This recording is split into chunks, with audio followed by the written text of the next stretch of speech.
آه.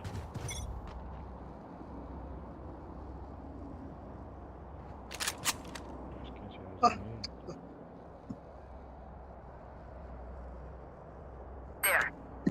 زوين. ايه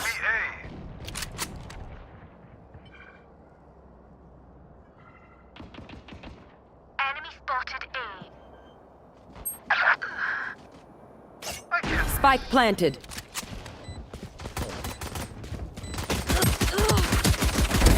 Too late. Trevor! Out of charges. واحد اخر تما جيكو 60 لو One enemy No remaining. match. ريلاكس يا سليمان ريلاكس.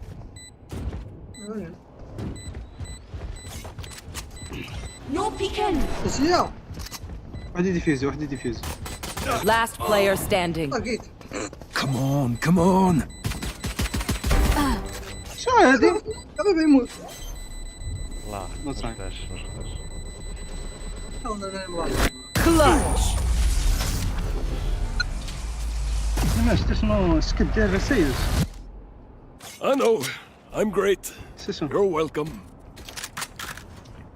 دابا دزت من حداك شافت كدور عندك كتكراوتشي كتفيزي الله كضرب. اللهم انا شحال كانوا هما جالسين في سميتو في المين غالطين ساقلين ماشي داك سميتو باش ناخذ اربعه وما ديكو مقرب ديكو كان مقرب.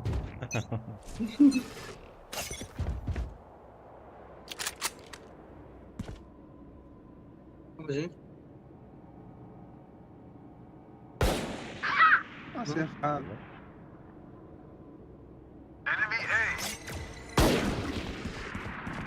يكون I have نايس حال Spike planted.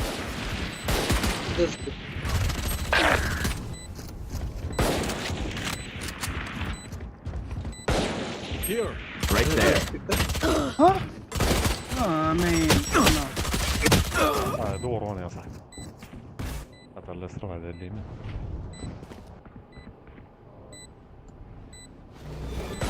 Where are you? Mark 2. واش هذا عنده بيبل قبض عليها بيبل. واش كد Last player standing.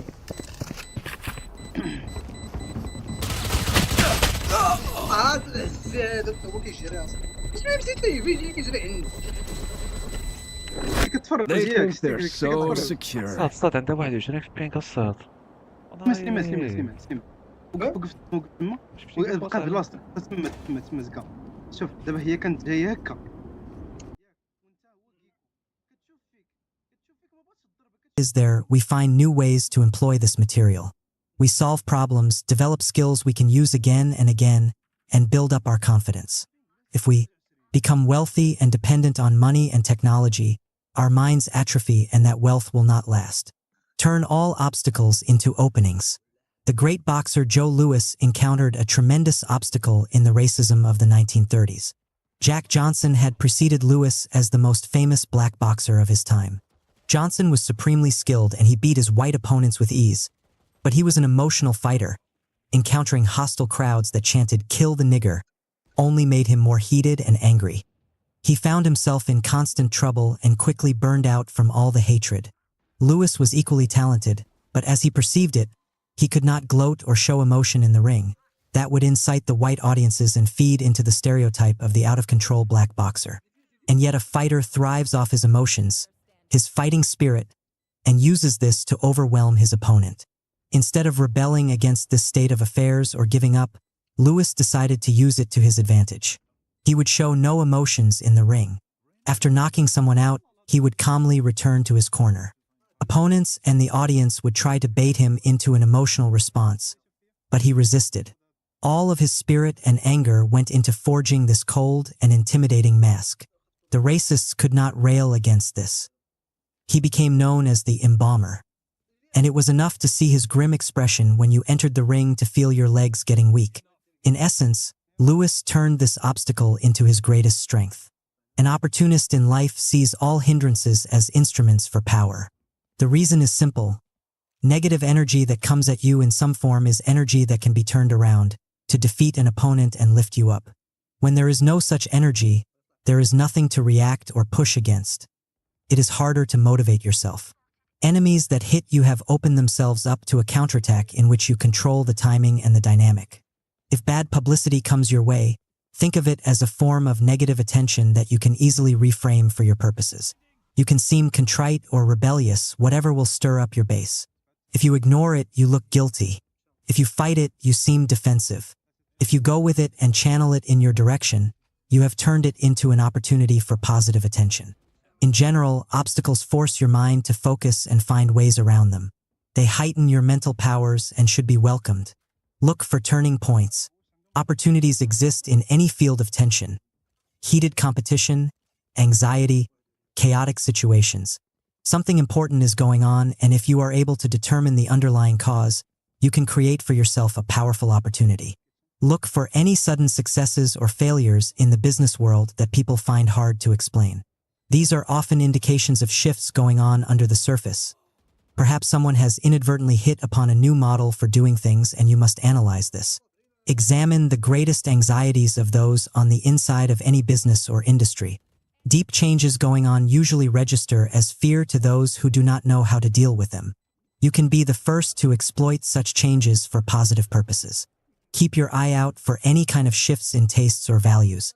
People in the media or the establishment will often rail against these changes, seeing them as signs of moral decline and chaos. People fear the new. You can turn this into an opportunity by being the first to give some meaning to this apparent disorder, establishing it as a positive value. You are not looking for fads, but deep-rooted changes in people's tastes. One opportunity you can always bank on is that a younger generation will react against the sacred cows of the older generation. If the older set valued spontaneity and pleasure, you can be sure that the younger set will crave order and orthodoxy. By attacking the values of the older generation before anyone else, you can gain powerful attention. Move before you are ready. Most people wait too long to go into action, generally out of fear. They want more money or better circumstances. You must go the opposite direction and move before you think you are ready. It is as if you are making it a little more difficult for yourself, deliberately creating obstacles in your path. But it is a law of power that your energy will always rise to the appropriate level. When you feel that you must work harder to get to your goal because you are not quite prepared, you are more alert and inventive. This venture has to succeed, and so it will. This has been the way of powerful people from ancient to modern times. When Julius Caesar was faced with the greatest decision of his life, whether to move against Pompey and initiate a civil war or wait for a better moment, he stood at the Rubicon River that separated Gaul from Italy with only the smallest of forces. Although it seemed insanity to his lieutenants, he judged the moment right. He would compensate for the smallness of his troops with their heightened morale and his own strategic wits. He crossed the Rubicon, surprised the enemy, and never looked back. When Barack Obama was contemplating a run for president in 2006, almost everyone advised him to wait his turn. He was too young, too much of an unknown. Hillary Clinton loomed over the scene. He threw away all their conventional wisdom and entered the race. Because everything and everyone was against him, he had to compensate with energy, superior strategy, and organization. He rose to the occasion with a masterful campaign that turned all of its negatives into virtues. His inexperience represented change, etc. Remember, as Napoleon said, the moral is to the physical as 3 to 1, meaning the motivation and energy levels you or your army bring to the encounter have 3 times as much weight as your physical resources. With energy and high morale, a human can overcome almost any obstacle and create opportunity out of nothing. Reversal of perspective. In modern usage, opportunist is generally a derogatory term that refers to people who will do anything for themselves. They have no core values beyond promoting their own needs. They contribute nothing to society. This, however, is a misreading of the phenomenon and stems from an age-old elitism that wants to see opportunities kept as privileges for a powerful few. Those from the bottom who dare to promote themselves in any way are seen as Machiavellian, while those already on the top who practice the same strategies are merely smart and resourceful. Such judgments are a reflection of fear. Opportunism is in fact a great art that was studied and practiced by many ancient cultures. The greatest ancient Greek hero of them all, Odysseus, was a supreme opportunist. In every dangerous moment in his life, he exploited some weakness his enemies left open to trick them and turn the tables. The Greeks venerated him as one who had mastered life's shifting circumstances. In their value system, rigid, ideological people who cannot adapt, who miss all opportunities, are the ones who deserve our scorn. They inhibit progress. Opportunism comes with a belief system that is eminently positive and powerful, one known to the Stoic philosophers of ancient Rome as amor fati, or love of fate. In this philosophy, every event is seen as fated to occur. When you complain and rail against circumstances, you fall out of balance with the natural state of things. You wish things were different. What you must do instead is accept the fact that all events occur for a reason, and that it is within your capacity to see this reason as positive. Marcus Aurelius compared this to a fire that consumes everything in its path. All circumstances become consumed in your mental heat and converted into opportunities. A man or woman who believes this cannot be hurt by anything or anyone. Without doubt, princes become great when they overcome difficulties and hurdles put in their path. When fortune wants to advance a new prince, she creates enemies for him, making them launch campaigns against him so that he is compelled to overcome them and climb higher on the ladder that they have brought him. Therefore, many judge that a wise prince must skillfully fan some enmity whenever the opportunity arises, so that in crushing it he will increase his standing. Niccolò Machiavelli. Chapter 4. Keep moving, calculated momentum. In the present, there is constant change and so much we cannot control. If you try to micromanage it all, you lose even greater control in the long run. The answer is to let go and move with the chaos that presents itself to you. From within it, you will find endless opportunities that elude most people. Don't give others the chance to pin you down. Keep moving and changing your appearances to fit the environment. If you encounter walls or boundaries, slip around them. Do not let anything disrupt your flow. The hustlers flow. The old musicians stay where they are and become like museum pieces under glass. Safe, easy to understand, playing that tired old shit over and over again. Bebop was about change, about evolution. IT wasn't about standing still and becoming safe. If anybody wants to keep creating, they have to be about change. Miles Davis. When Curtis Jackson first started hustling in the late 1980s, it was a chaotic world that he entered. Crack cocaine had hit the streets and turned everything upside down. Now the corner hustler was unleashed. Moving to wherever there was money to be made, this new breed of drug dealer had to contend with hundreds of scheming rivals, the erratic drug addicts, the old-style gang leaders who were trying to muscle their way back into the business, and the police who swarmed over the area.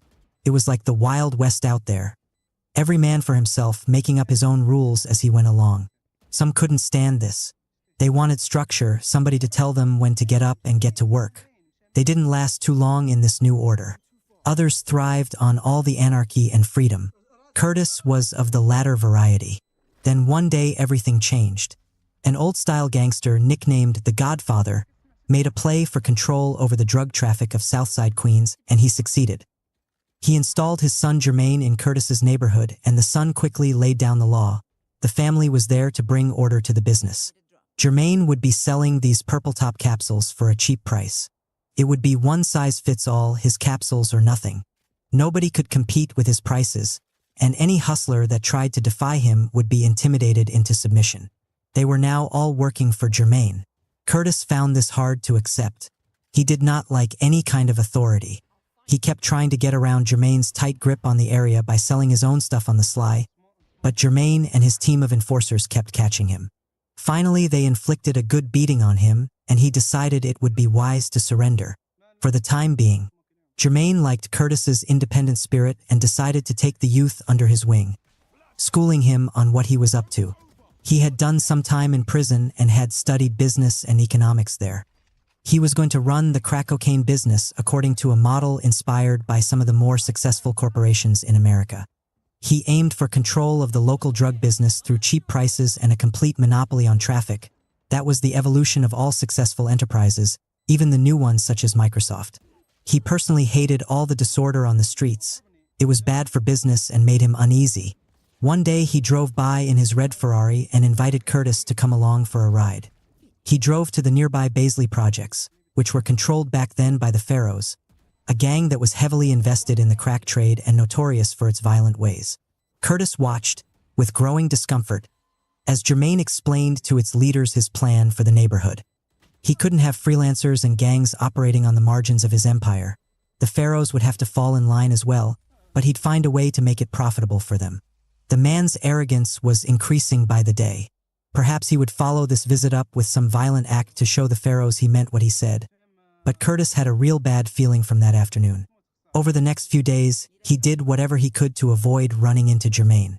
Sure enough, a week later Jermaine was shot in the head and killed in one of the back alleyways of the hood. Everyone knew who did it and why. In the months to come, Curtis thought long and hard about what had happened. A part of him had identified with Jermaine. He too had great ambitions and wanted to forge some kind of empire within the hood.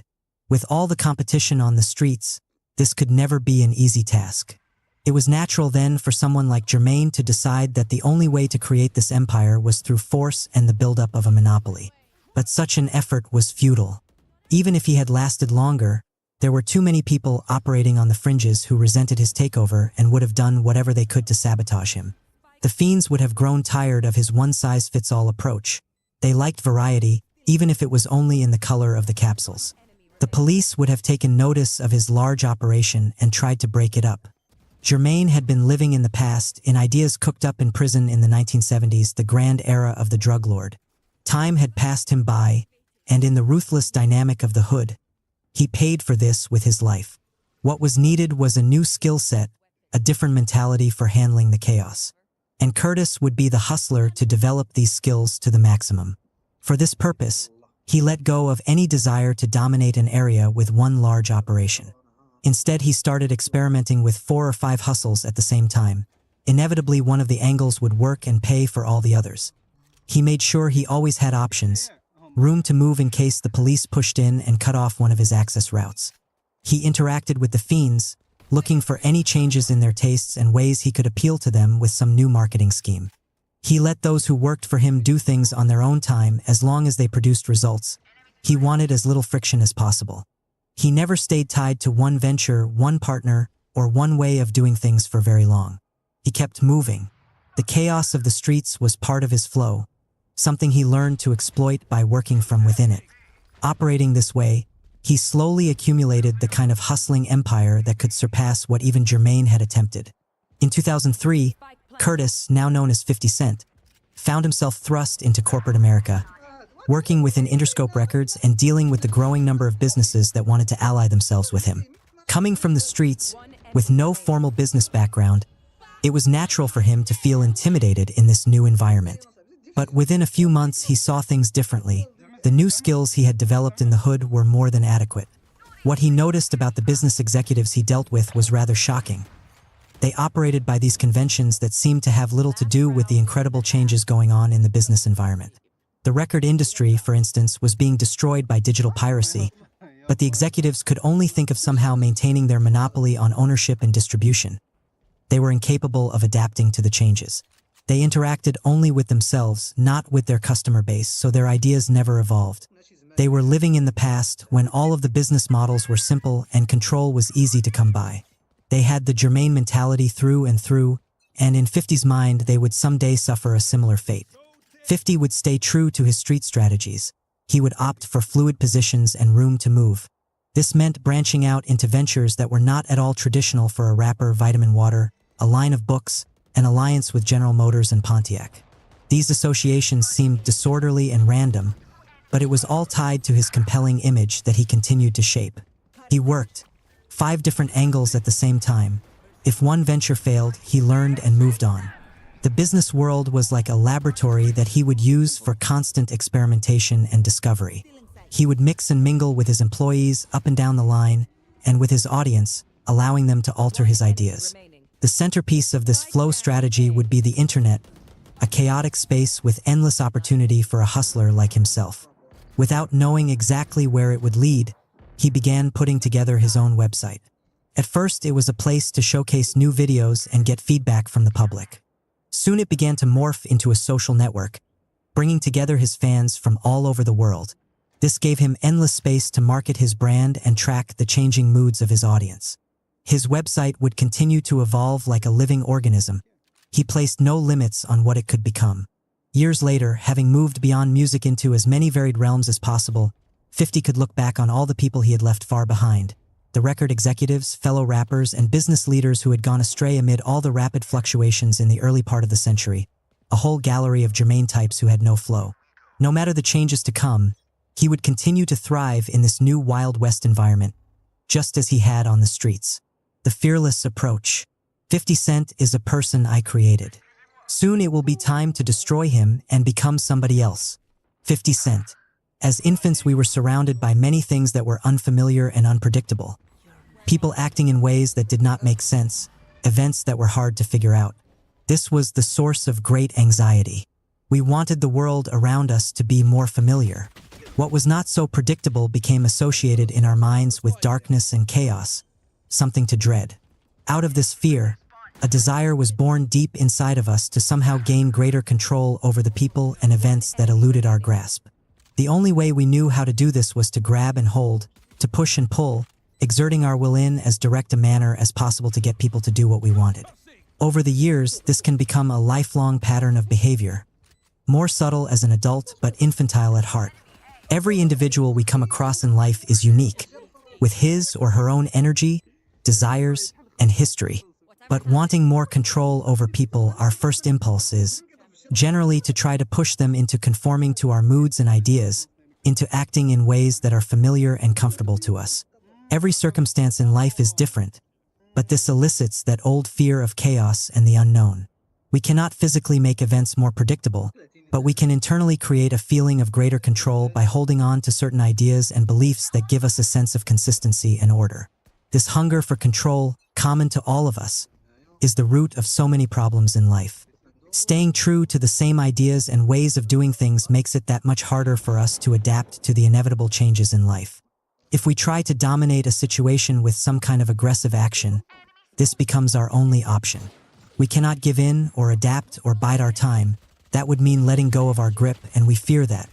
Having such narrow options makes it hard to solve problems. Forcing people to do what we want makes them resentful. Inevitably, they sabotage us or assert themselves against our will.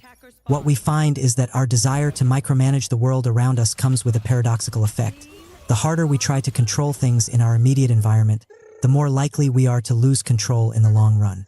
Most people tend to think of these forms of direct control as power itself, something that shows strength, consistency, or character. But in fact, the opposite is the case. They are forms of power that are infantile and weak, stemming from that deep-rooted fear of change and chaos. Before it is too late, you need to convert to a more sophisticated, fearless concept of power, one that emphasizes fluidity. Life has a particular pace and rhythm, an endless stream of changes that can move slowly or quickly. When you try to stop this flow mentally or physically by holding on to things or people, you fall behind. Your actions become awkward because they are not in relation to present circumstances. It is like moving against a current as opposed to using it to propel you forward. The first and most important step is to let go of this need to control in such a direct manner.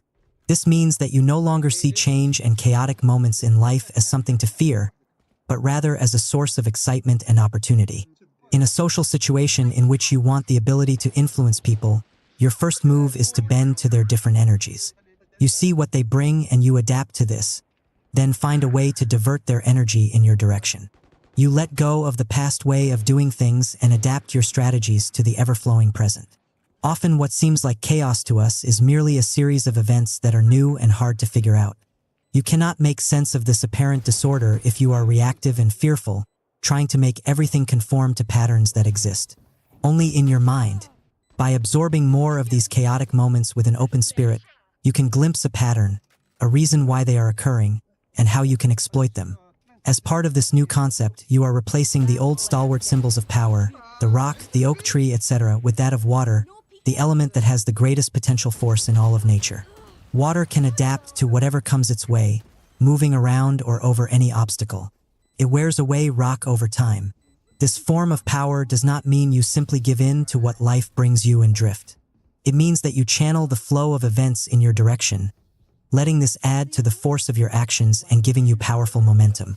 In places like the hood, the concept of flow is more developed than elsewhere. In such an environment, obstacles are everywhere. Those who live there cannot move and make a good living beyond the confines of the hood. If they try to control too many things and become aggressive, they tend to make their lives harder and shorter. The violence they initiate only comes back at them with equal force. With so many physical limitations, hustlers have learned to develop mental freedom. They cannot let their minds be bothered by all these hindrances. Their thoughts have to keep moving, creating new ventures, new hustles, new directions in music and clothes. That is why trends change so quickly in the hood, which often serves as the engine for new styles in the culture at large. With people, hustlers have to adapt to all of their differences, wearing the mask that is appropriate for each situation, deflecting people's suspicions. Hustlers are consummate chameleons. If they can maintain this mental and social fluidity, they can feel a degree of freedom beyond all the physical confinements of the hood. You too face a world full of obstacles and limitations. A new environment where the competition is more global, complicated, and intense than ever before.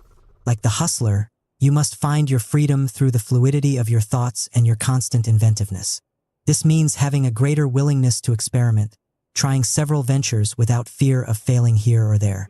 It also means constantly looking to develop new styles, new directions you can take, freeing yourself up from any inertia that comes with age.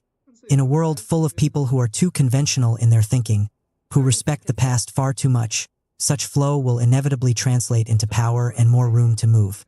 The fearless types in history all reveal a greater capacity to handle chaos and to use it for their purposes. No greater example of this can be found than Mao Zedong.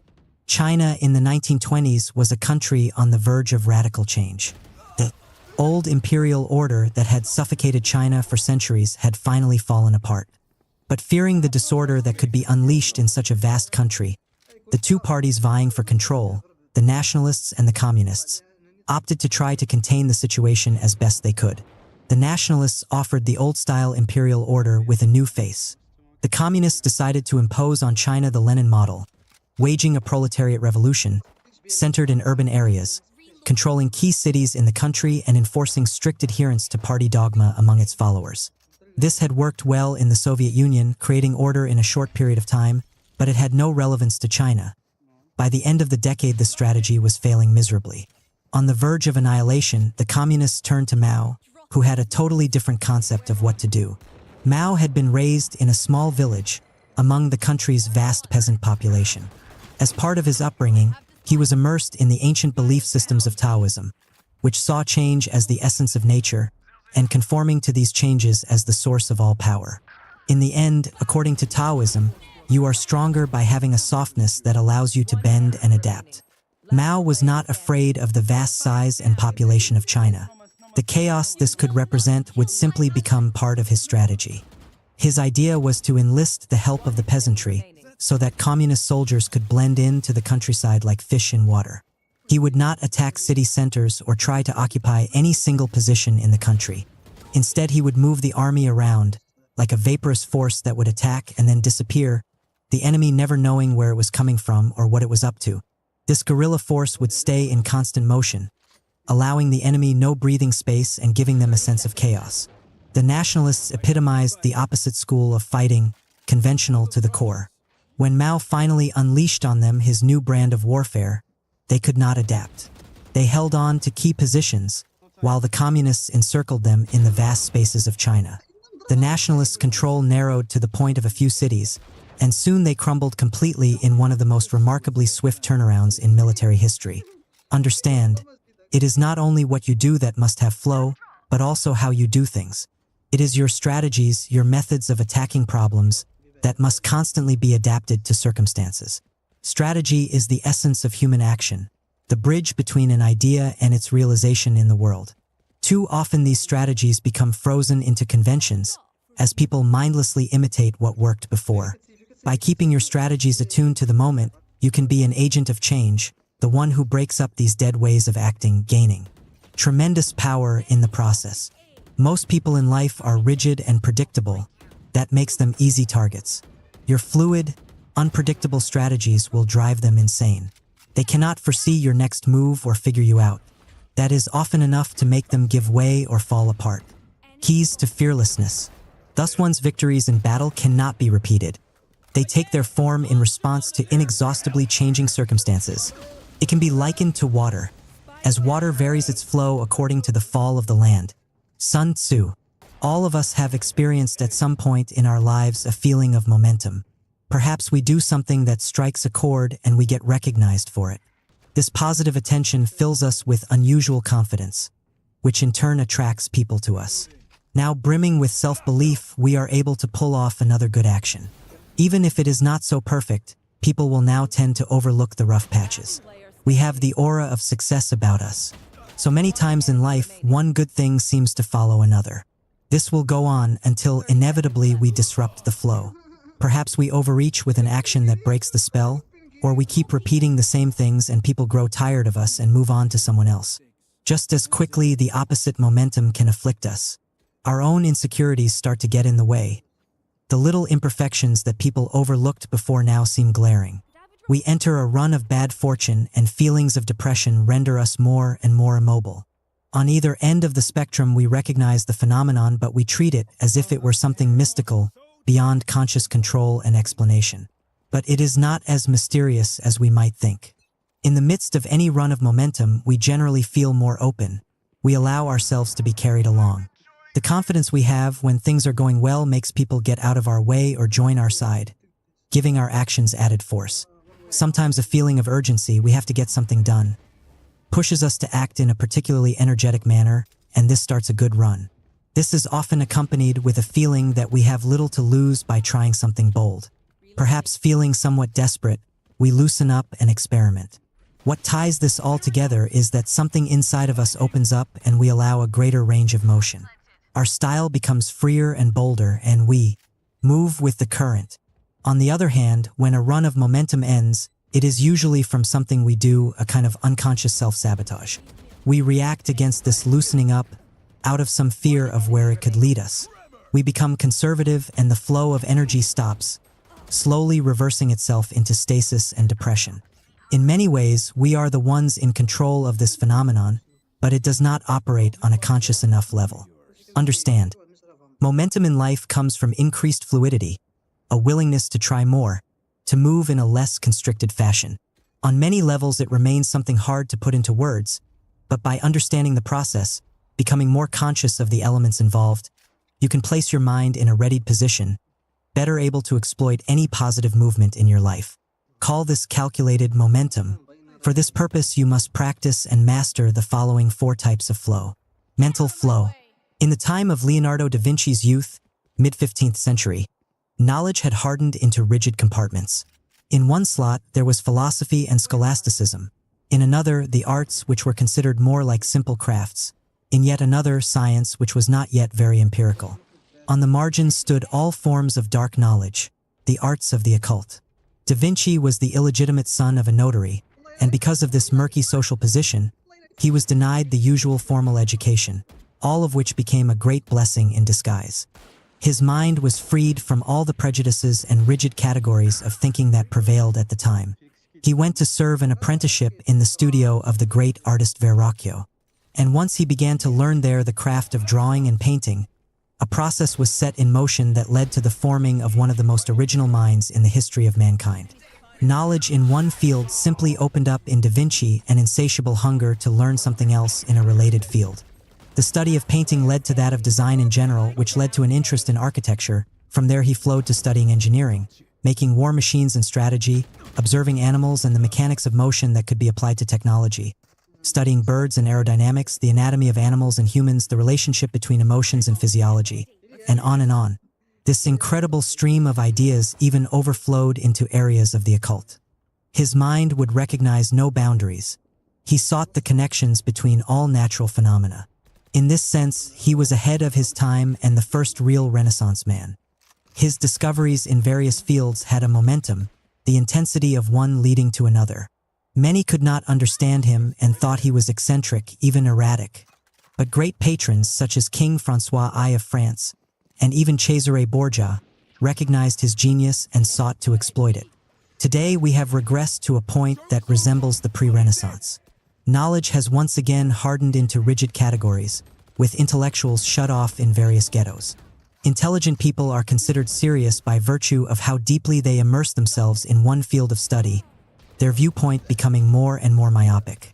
Someone who crosses these rigid demarcations is inevitably considered a dilettante.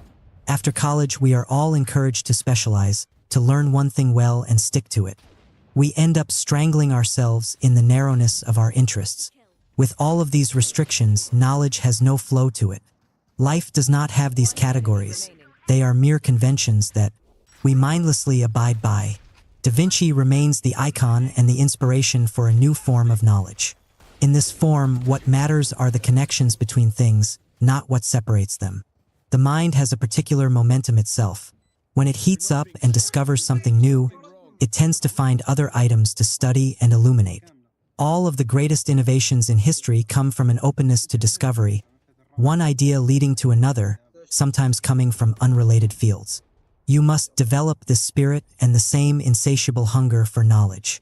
This comes from widening your fields of study and observation, letting yourself be carried along by what you discover. You will find that you will come up with unexpected ideas, the kind that will lead to new practices or novel opportunities. If things run dry in your particular line of work, you have developed your mind along other lines that you can now exploit. Having such mental flow will allow you to constantly think around any obstacle and maintain your career momentum. Emotional flow. By nature, we are emotional creatures. It is how we primarily react to events. Only afterwards are we able to see that such emotional responses can be destructive and need to be reined in. You cannot repress this part of human nature, nor should you ever try. It is like a flood that will overwhelm you all the more for your attempts to dam it up. What you want is for these endless emotions that assail you during the day to wash over you, to never hold on to one single emotion for very long. You are able to let go of any kind of obsessive feeling.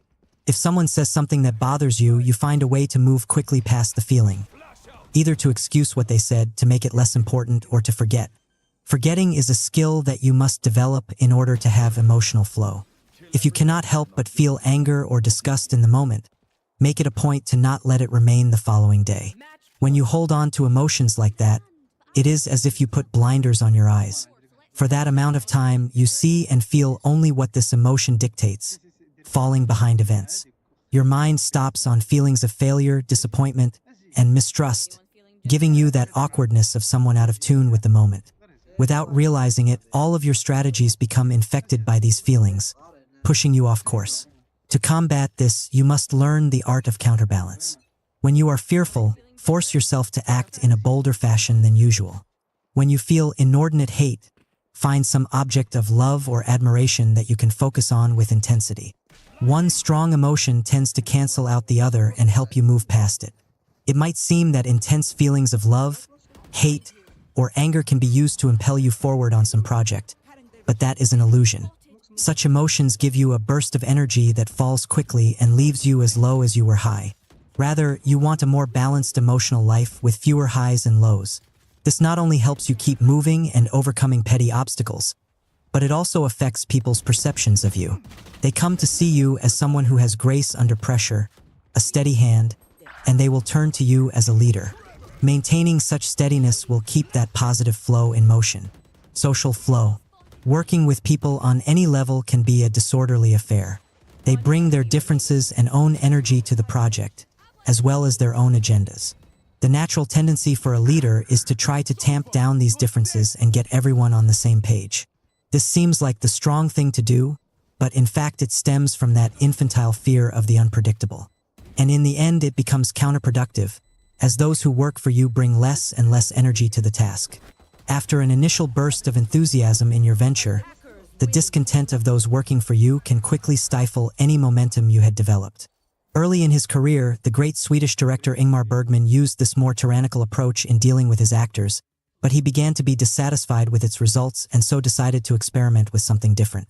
He would sketch out the script for a film, leaving the dialogue mostly open.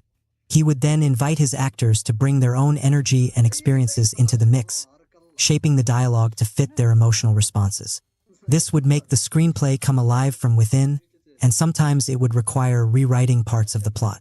In working with the actors on this level, Bergman would enter their spirit, mirroring their energy as a way to get them to relax and open up.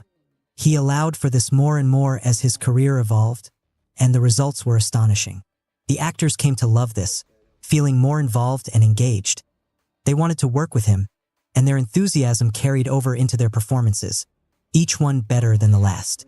His films had the feel of something much more lifelike and engaging than those structured around some rigid script. His work became increasingly popular as he went further with this collaborative process. This should be your model in any venture that involves groups of people. You provide the framework, based on your knowledge and expertise, but you allow room for this project to be shaped by those involved in it. They are motivated and creative, helping to give the project more flow and force. You are not going too far in this process. You set the overall direction and tone. You are simply letting go of that fearful need to make people do exactly as you desire. In the long run, you will find that your ability to gently divert people's energy in your direction gives you a wider range of control over the shape and result of the project. Cultural flow.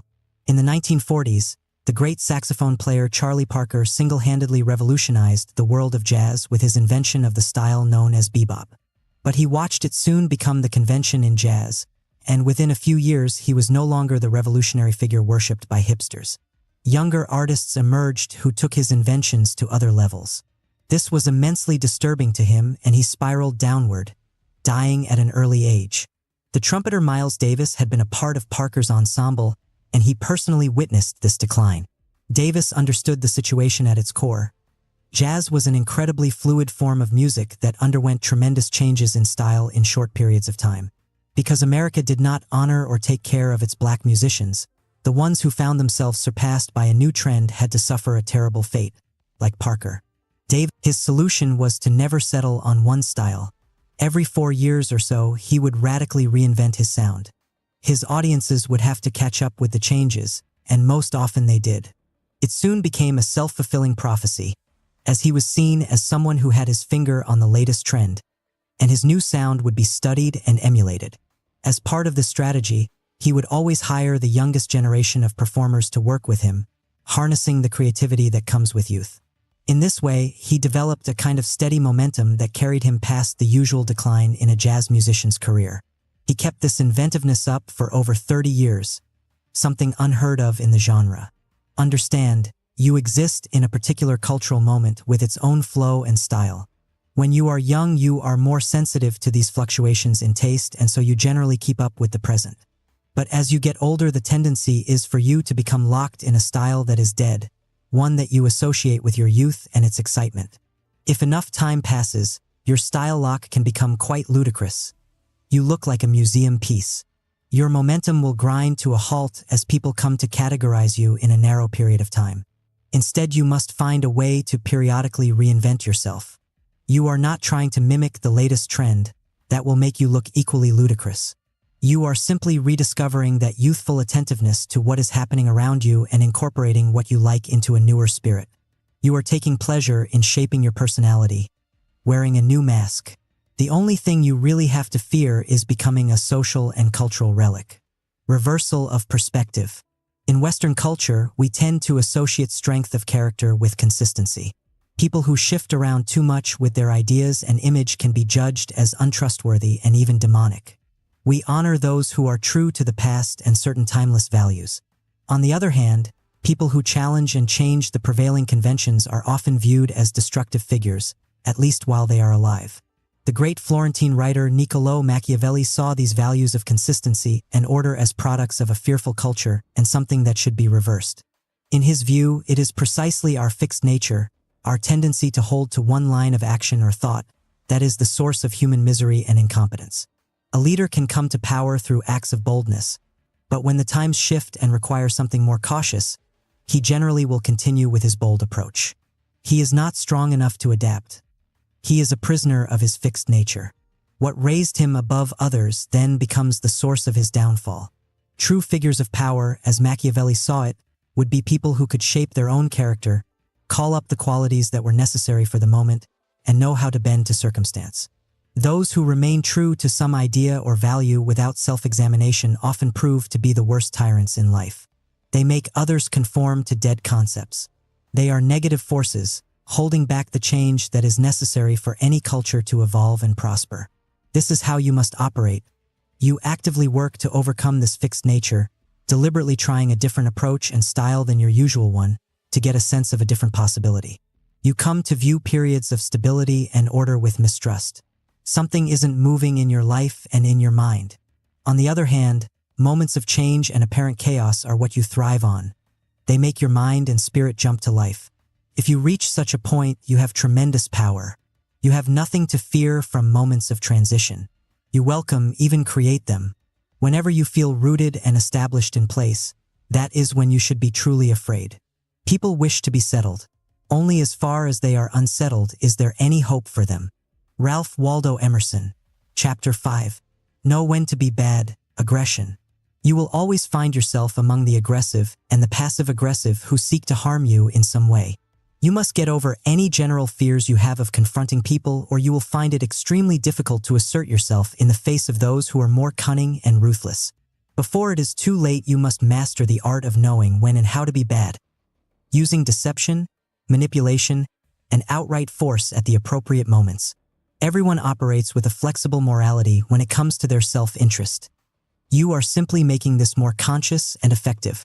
The hustler's setup. He hustler's every waking hour is lived with both the practical and the subconscious knowledge that if he ever relaxes, if he ever slows down, the other hungry, restless foxes, ferrets, wolves, and vultures out there with him won't hesitate to make him their prey. Malcolm X. In the summer of 1994, Curtis Jackson returned to Southside Queens after having served some time in a rehabilitation program for drug offenders. And to his surprise, in the year he had been away, the hustling game had dramatically changed. The streets were now more crowded than ever with dealers trying to make some money in the crack cocaine trade. Having grown weary over the heated rivalries and violence of the past 8 years, the hustlers had settled into a system where each would have his own corner or two. The drug fiends would come to them for quick transactions. It was easy and predictable for everyone. No need to fight or push people out of the way or even move around. When Curtis spread the word that he was looking to get his old crew together and start back where he had left off before rehab, he was met with suspicion and outright hostility. He could ruin the nice system they had in place with his ambitious hustling schemes. He had the feeling they would kill him before he could do anything, just to preserve this new order. The future suddenly seemed depressing and grim. He had decided months before to find a way out of the drug-dealing racket, but his plans depended on his ability to make some good money and save it so he could segue into a music career. Fitting into this one-corner system would mean he could never earn enough. A few years would go by and he would find it harder and harder to get out. But if he made a play to grab more turf and make some quick money, he would find few allies and many enemies among his fellow hustlers. It was not in their interest that he be allowed to expand his business. The more Curtis pondered the situation, the angrier he became. It seemed to him that everywhere he turned, people were trying to get in his way, restrain his ambitions, or tell him what to do. They pretended they were trying to keep order, when in fact it was just about getting power for themselves and holding on to it. In his experience, whenever he wanted something in life, he couldn't afford to be nice and submissive. He had to get active and forceful. It would be natural for him to feel a little skittish, coming fresh out of jail and trying to get his old life back together. But what he really had to be afraid of was being stuck and settling for the corner hustler's life. Now was exactly the time to get aggressive, to be bad, and to disrupt the system that was designed only to keep people like him down. He thought back to the great hustlers he had known in the neighborhood. One of their most successful strategies was the setup, a variation on the old con game of bait and switch. You distract people with something dramatic and emotional, and while they are not paying attention to you, you grab what you want. He had seen it executed dozens of times, and as he thought about it, he realized he had the material for the perfect distraction. While in rehab, he had befriended the ringleader of a gang of Brooklyn stick-up artists. They were notorious for their efficiency and intimidating presence. For the setup, Curtis would lay low for a few weeks, working a corner like everyone else and appearing to go along with the new system. He would then hire these stick-up artists on the sly to rob all of the neighborhood hustlers, including Curtis himself, of their jewelry, money, and drugs. They would make several sweeps of the area over the course of a few weeks. As part of the deal, they would keep the money and jewelry from the robberies. Curtis would get the drugs. Nobody would suspect his involvement. In the weeks to come, he watched with amusement as the sudden appearance of the stick-up artists in his neighborhood caused panic among the hustlers, some of whom were his friends. He pretended to share their distress. These Brooklyn gangstas were not to be messed with. Almost overnight, the dealers' whole way of life was disrupted. They were forced now to carry guns for protection, but this created a new set of problems. The police were everywhere, making random checks, and to be caught loitering with a gun would mean solid prison time. The hustlers could no longer simply stand on the street corner and wait for the drug fiends to come to them. They had to keep in constant motion to avoid the police. For some, getting called on their beepers was the only way to arrange a deal. Everything became more complicated and business slowed down. The old model, tight and static, had been exploded, and now Curtis moved into the breach with some new colored capsules he packaged and sold to the fiends. Sometimes he included in the sales some free capsules, which happened to be the drugs he had accumulated from the robberies. The fiends began to flock to him, while the other hustlers were too upset to notice the trick that had been played. By the time they had figured it out, it was too late. Curtis had expanded his business, and he was well on his way to buying his freedom. Several years later, Curtis, now known as 50 Cent, had carved out a path towards a career as a rapper. He had a deal with Columbia Records, and the future looked reasonably bright. But 50 was not one to be duped by the usual dreams. He quickly saw that there was only so much room for the top performers who could bank on a solid career in this business. He, along with everyone else, was fighting for crumbs of attention. The artists might get temporary success with a hit here or there, but it wouldn't last, and they had no power to alter the dynamic. What was worse, 50 had made some enemies in the business. He was an ambitious hustler with talent. There were people who mistrusted and feared him. They worked behind the scenes to make sure he would not get far in the industry. As 50 had learned, talent and good intentions are never enough in this world. You need to be fearless and strategic. When you face people's indifference or outright hostility, you have to get aggressive and push them out of your way by any means necessary, and not worry about some people disliking you. In this case, he looked for any opportunity to make such a bold move, and one evening a chance encounter provided this for him. At a club in Manhattan, 50 was talking with a friend from the neighborhood when he saw the rapper Ja Rule staring in his direction. Several weeks before, 50's friend had robbed Ja Rule of some jewelry in broad daylight. 50 expected Ja to come over and cause some trouble. Instead, he looked away and decided to ignore them. This was rather shocking. Ja Rule was then one of the hottest rappers in the business. He had built his reputation on being a gangsta from Southside Queens, his lyrics reflecting his tough guy image. He and his record label, Murder Incorporated, had allied themselves with Kenneth Supreme McGriff, former head of the Supreme Team, a gang that had dominated the New York drug business in the 1980s with its ruthless tactics. Supreme gave them street credibility, and Murder Incorporated gave Supreme an entree into the music business, something legitimate to distance himself from his dark past. No real hustler or gangsta would ever ignore the man who had robbed him so brazenly. What this meant to 50 was that Ja was fake, his lyrics and image all a show to make money. He was arrogant yet insecure. As he contemplated this, the idea for a masterful setup took shape in his mind, one that would draw attention and help catapult him past all of those who stood in his way. In the weeks to come, 50 began releasing diss tracks that took aim at Ja Rule, painting him as a studio gangsta who rapped about things that he had never experienced. Ja must have been annoyed, but he did not respond to 50's taunts. He was clearly too big to concern himself with small fry. 50's next move, however, could not be ignored. He released a song that detailed the activities of the most notorious gang leaders, including Supreme, in Southside Queens in the 1980s.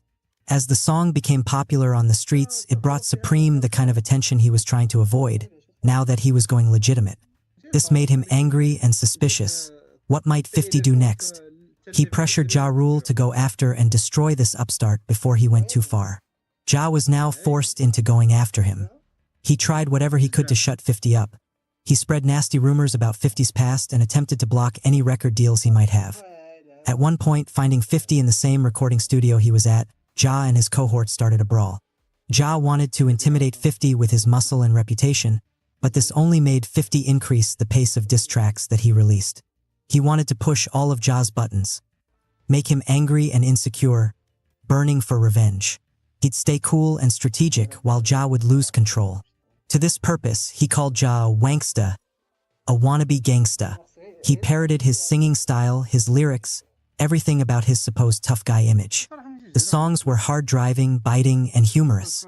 Slowly but surely, Ja became more and more furious as these songs made it to the radio and journalists peppered him with questions about 50. He had to prove his toughness, that he was no wanksta, so he released his own diss tracks. These songs were not witty, however, only violent and vicious. Without realizing it, he had become defensive and not very entertaining. 50's first record came out at about the same time as one of Ja's, and its sales far eclipsed those of his rivals. Now he was the star and Ja began to fade from the scene. Befitting his new role, 50 stopped the attacks, almost out of pity for his former rival. Ja had served his purpose, and it was better to leave him to oblivion. The fearless approach. The way I learned it. The kid in the schoolyard who doesn't want to fight always leaves with a black eye. If you indicate you'll do anything to avoid trouble, that's when you get trouble. 50 Cent. Life involves constant battle and confrontation. This comes on two levels. On one level, we have desires and needs, our own interests that we wish to advance.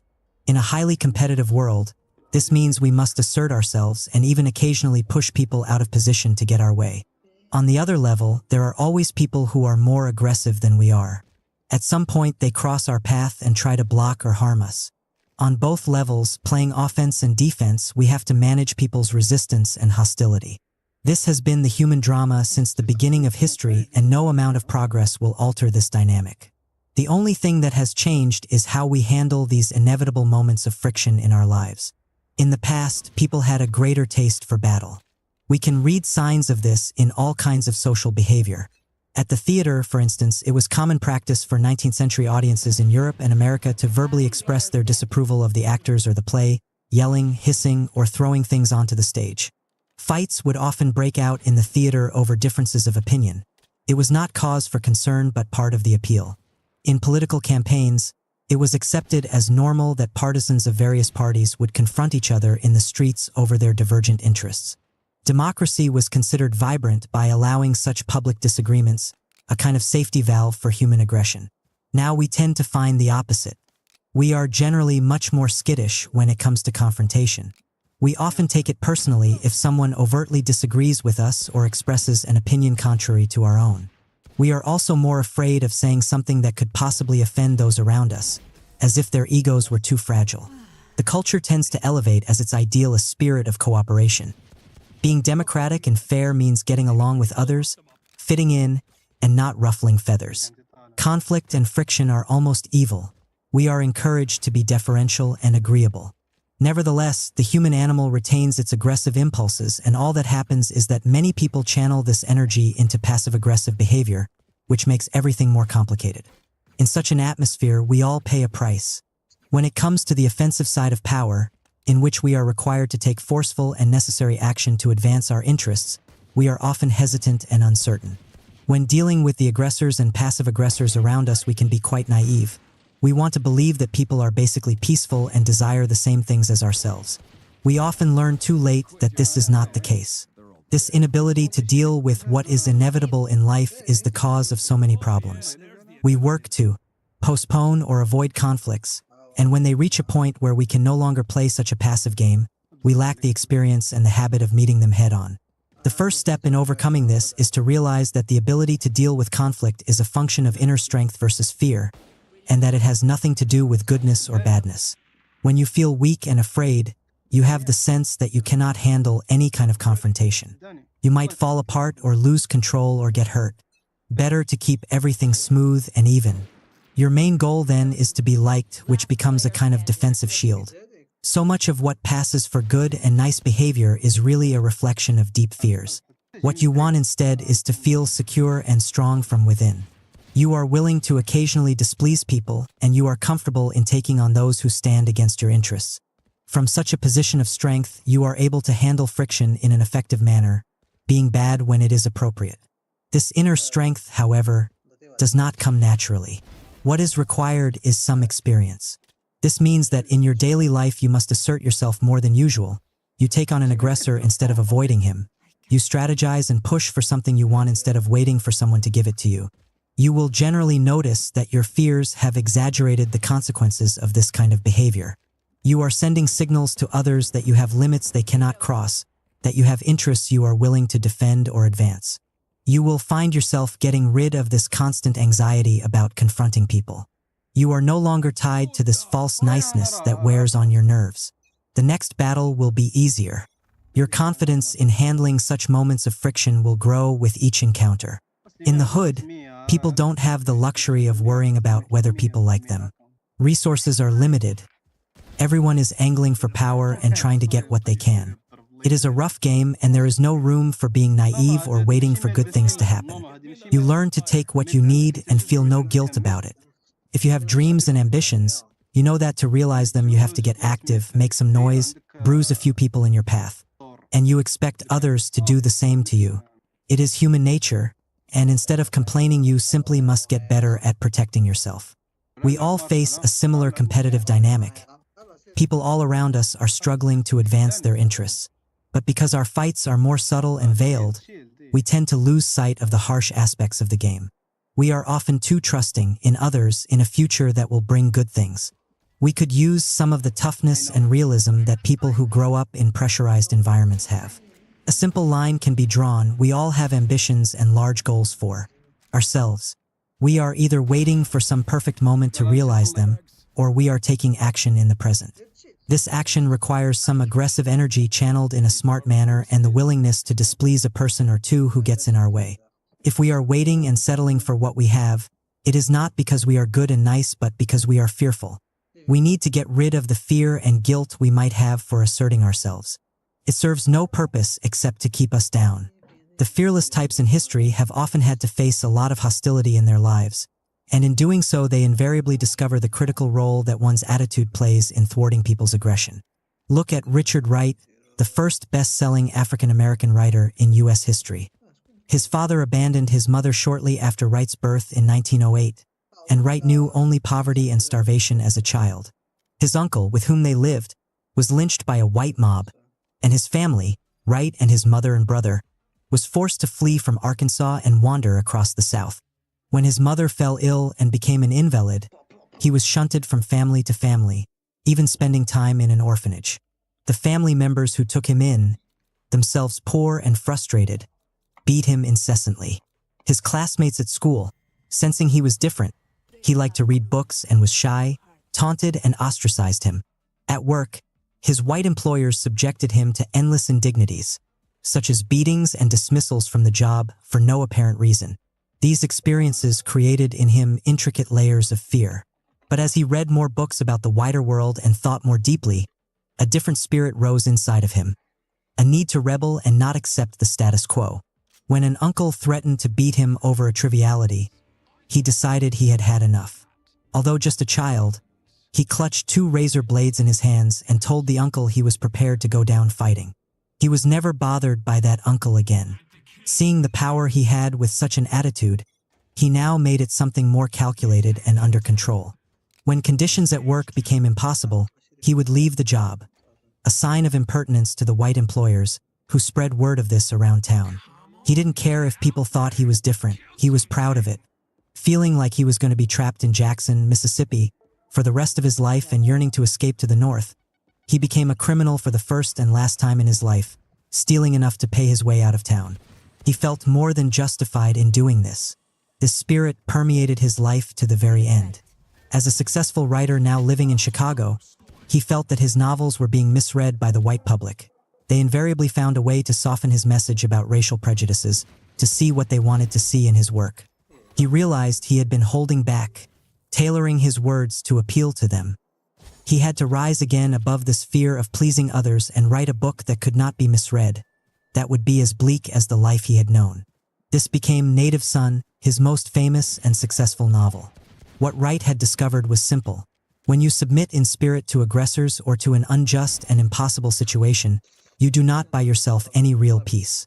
You encourage people to go further, to take more from you, to use you for their own purposes. They sense your lack of self-respect and they feel justified in mistreating you. When you are humble, you reap the wages of humility. You must develop the opposite, a fighting stance that comes from deep within and cannot be shaken. You force some respect. This is how it is in life for everyone. People will take from you what they can. If they sense that you are the type of person who accepts and submits, they will push and push until they have established an exploitative relationship with you. Some will do this overtly. Others are more slippery and passive-aggressive. You must demonstrate to them that there are lines that cannot be crossed. They will pay a price for trying to push you around. This comes from your attitude, fearless and always prepared to fight. It radiates outward and can be read in your manner without you having to speak a word. By a paradoxical law of human nature, trying to please people less will make them more likely in the long run to respect and treat you better. Keys to fearlessness. Or how we live is so far removed from how we ought to live, that he who abandons what is done for what ought to be done will rather learn to bring about his own ruin than his preservation. A man who wishes to make a profession of goodness in everything must necessarily come to grief among so many who are not good. Therefore, it is necessary for a prince who wishes to maintain himself to learn how not to be good, and to use this knowledge and not use it, according to the necessity of the case. Niccolò Machiavelli. When it comes to morality, almost all of us experience a split in our consciousness. On one hand, we understand the need to follow certain basic codes of behavior that have been in place for centuries. We try our best to live by them. On the other hand, we also sense that the world has become infinitely more competitive than anything our parents or grandparents have known. To get ahead in this world, we must be willing to occasionally bend that moral code, to play with appearances, to hedge the truth and make ourselves look better, to manipulate a person or two to secure our position. The culture at large reflects this division. It emphasizes values of cooperation and decency, while titillating us constantly in the media with endless stories of those who have risen to the top by being bad and ruthless. We are both drawn to and repulsed by these stories. This split creates an ambivalence and awkwardness in our actions. We are not very good at being either good or bad. When we do the manipulative acts that are necessary, it is with half a heart and some guilt. We are not sure how to operate in this way, when to play the more aggressive role or how far to go.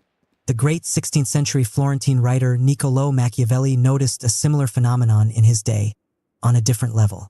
Italy had splintered into several city-states that were constantly intriguing for power. It was a dangerous, complicated environment for a leader.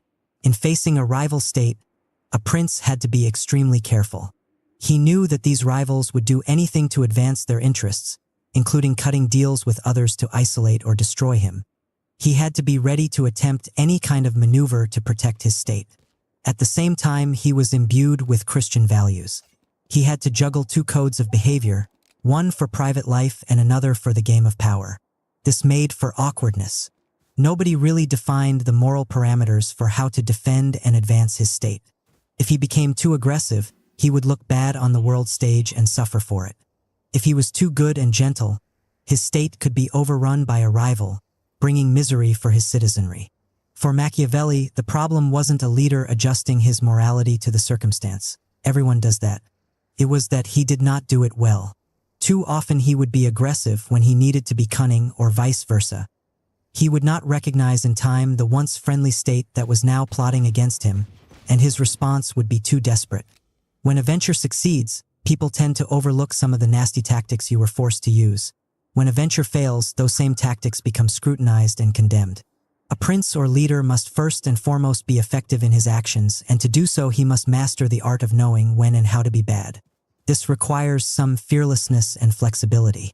When the situation calls for it, he must be the lion, aggressive and direct in protecting his state, or grabbing something to secure its interests. At other times, he has to be the fox, getting his way through crafty maneuvers that disguise his aggression. And often he must play the lamb, the meek, deferential, and good creature exalted in culture. He is bad in the right way, calibrated to the situation, and careful to make his actions look justified to the public, reserving his nastier tactics for behind the scenes. If he masters the art of being bad, he uses it sparingly, and he creates more peace and power for his citizens than the awkward prince who tries to be too good. This should be the model for us as well. We are all now princes competing with thousands of rival states. We have our aggressive impulses, our desires for power. These impulses are dangerous. If we act upon them unconsciously or awkwardly, we can create endless problems for ourselves. We must learn to recognize the situations that require assertive, yet controlled, actions, and which mode of attack, fox or lion, is suitable. The following are the most common foes and scenarios that you will encounter in which some form of badness is required to defend or advance yourself. Aggressors. By 1935, there were some on the left in the United States who had grown discontented with President Franklin Delano Roosevelt's reforms, known as the New Deal. They believed these reforms were not working fast enough. They decided to band together to form what would later be known as the Union Party, to galvanize this discontent. They were going to run against FDR in 1936, and the threat was very real that they would gain enough support to throw the election to the Republicans. Within this group was Huey Long, the great populist senator from Louisiana, and Father Charles Coughlin, the Catholic priest who had a popular radio program. Their ideas were vaguely socialistic and appealed to many who felt disenfranchised during the Great Depression. Their attacks on FDR began to have effect. His poll numbers went down. Feeling emboldened, they became even more aggressive and relentless in their campaign. In the midst of this, FDR remained mostly silent, letting them fill the air with their charges and threats. His advisors panicked. They felt he was being too passive. But for Roosevelt, it was part of a plan. He felt certain that the public would grow tired of their shrill attacks as the months went on. He sensed that the factions within the Union Party would begin to fight among themselves as the election neared. He ordered his surrogates to not attack these men. At the same time, he went to work behind the scenes. In Louisiana, he fired as many Long supporters working for the government as possible and replaced them with those on his side. He launched detailed investigations into the senator's dubious financial affairs. With Coughlin, he worked to isolate him from other notable Catholic priests, making him look like a fringe radical. He introduced laws that forced Coughlin to get an operating permit to broadcast his shows. The government found reasons to deny his requests and temporarily silenced him. All of this served to confuse and frighten FDR's foes. As he had predicted, the party began to splinter and the public lost interest. Roosevelt won the 1936 election in an unprecedented landslide. FDR had understood the basic principle in squaring off against aggressors who are direct and relentless. If you meet them head-on, you are forced to fight on their terms. Unless you happen to be an aggressive type, you are generally at a disadvantage against those who have simple ideas and fierce energy. It is best to fight them in an indirect manner, concealing your intentions and doing what you can behind the scenes, hidden from the public to create obstacles and sow confusion. Instead of reacting, you must give aggressors some space to go. Further with their attacks, getting them to expose themselves in the process and provide you plenty of juicy targets to hit. If you become too active and forceful in response, you look defensive. You are playing the fox to their lion, remaining cool and calculating, doing whatever you can to make them more emotional and baiting them to fall apart through their own reckless energy. Passive aggressors. These types are masters at disguise. They present themselves as weak and helpless, or highly moral and righteous, or friendly and ingratiating. This makes them hard to pick out at first glance. They send all kinds of mixed signals, alternating between friendly, cool, and hostile, creating confusion and conflicting emotions. If you try to call them on their behavior, they use this confusion to make you feel guilty, as if you were the one who was the source of the problem. Once you are drawn into their dramas with your emotions engaged, it can be very difficult to detach yourself. The key is recognizing them in time to take appropriate action. When the Grand Duchess Catherine, future Empress of Russia, Catherine the Great, met her husband-to-be, Peter, she felt he was an innocent child at heart. He continued to play with toy soldiers and had a petulant, moody temperament. Then shortly after their marriage in 1745, she began to detect a different side to his character. In private, they got along well enough. But then she would hear from second-hand sources all kinds of nasty stories about how he had regretted their marriage and how he preferred her chambermaid. What was she to believe, these stories or his geniality when they were together? After he became Tsar Peter III, he would graciously invite Catherine to visit him in the morning, but then he would ignore her. When the royal gardener stopped delivering her favorite fruits, she found out it was on his orders. Peter was doing everything he could to make her life miserable and humiliate her in subtle ways.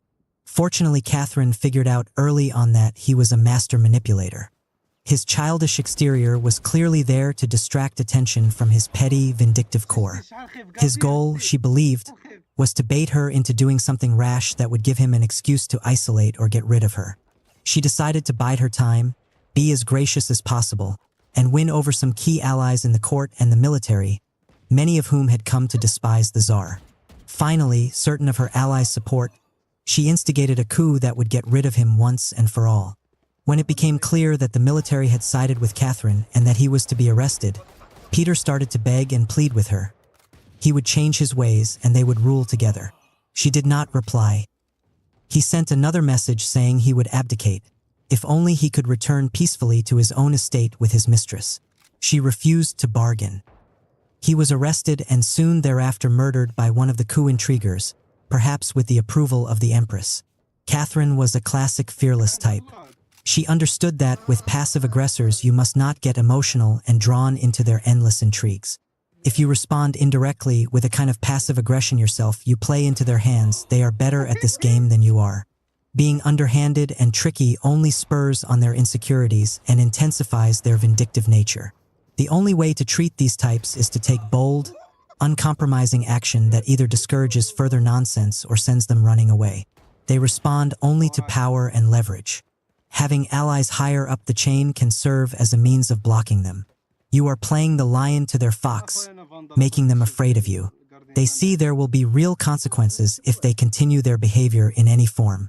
To recognize such types, look for extremes in behavior that are not natural, too kind, too ingratiating, too moral. These are most likely disguises that are worn to deflect attention from their true nature.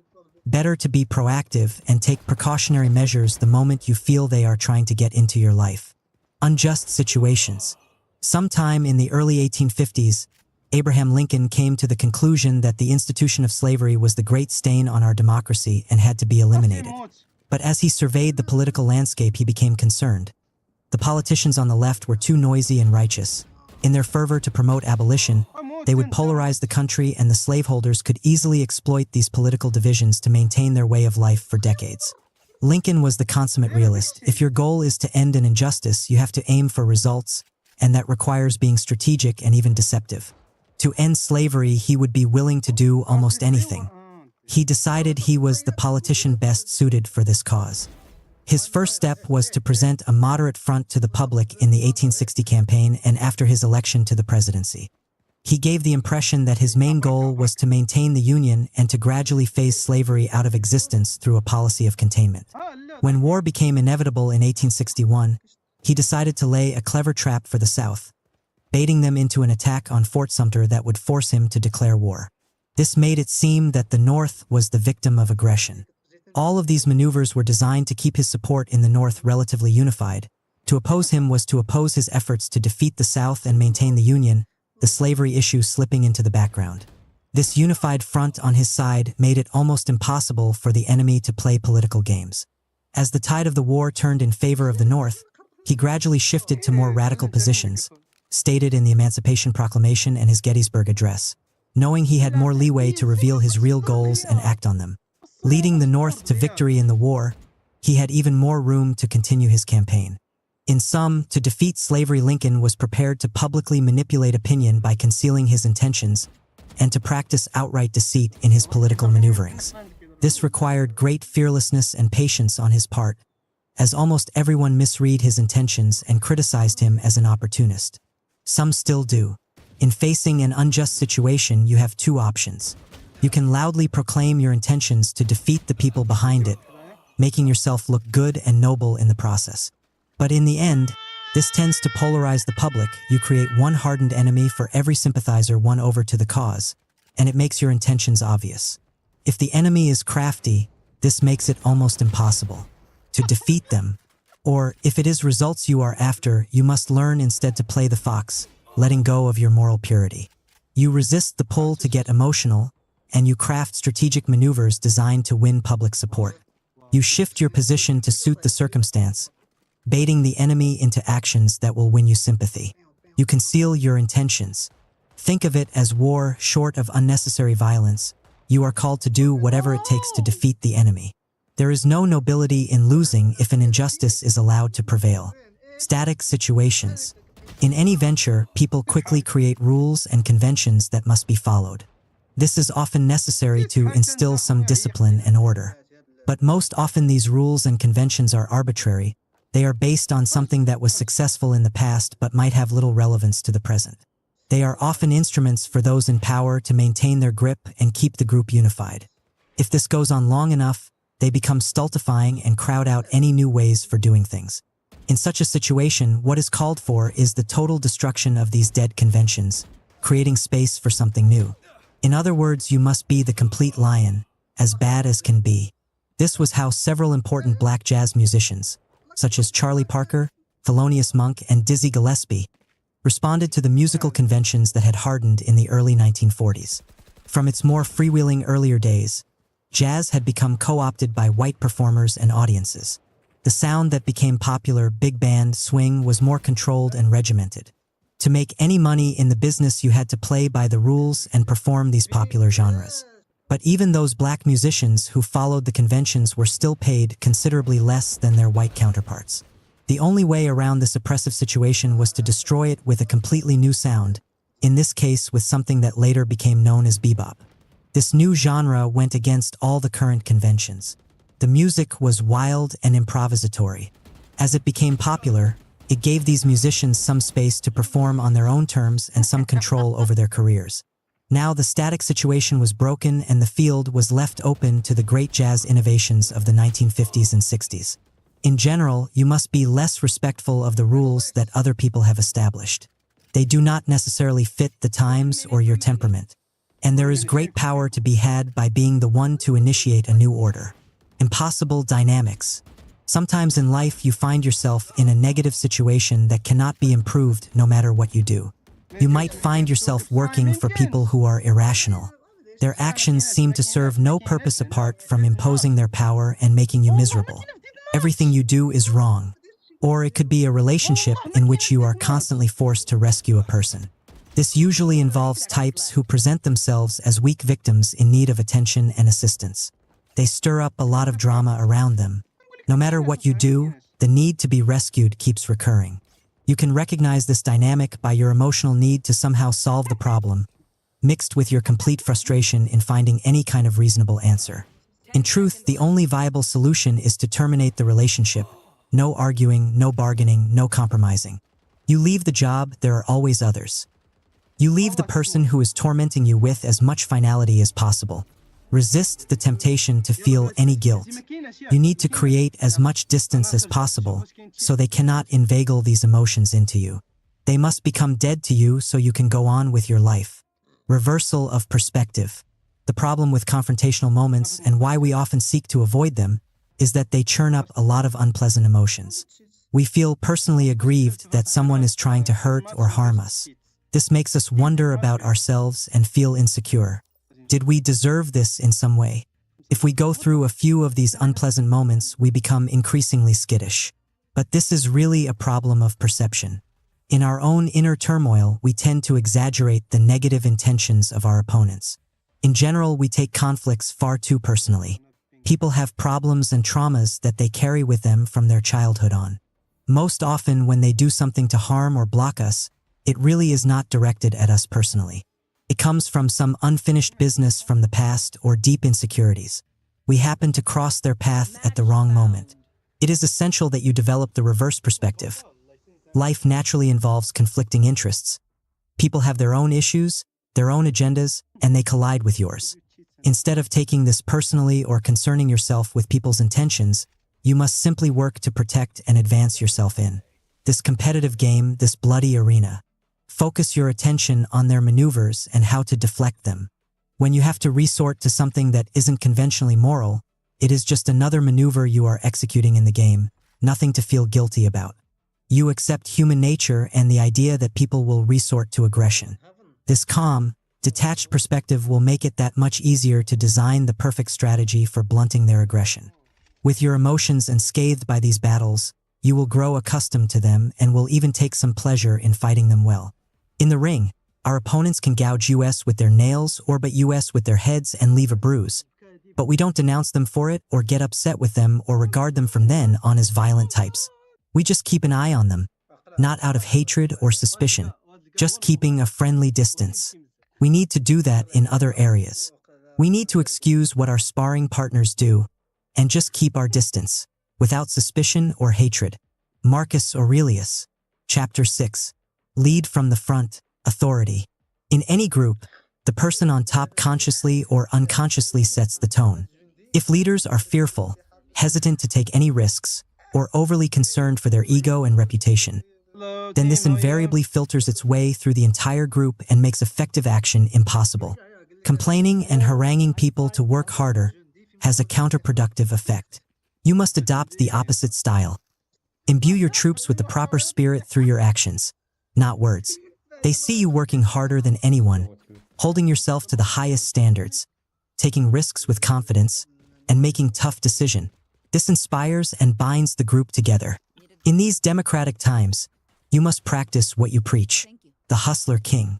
No man can properly command an army from the rear.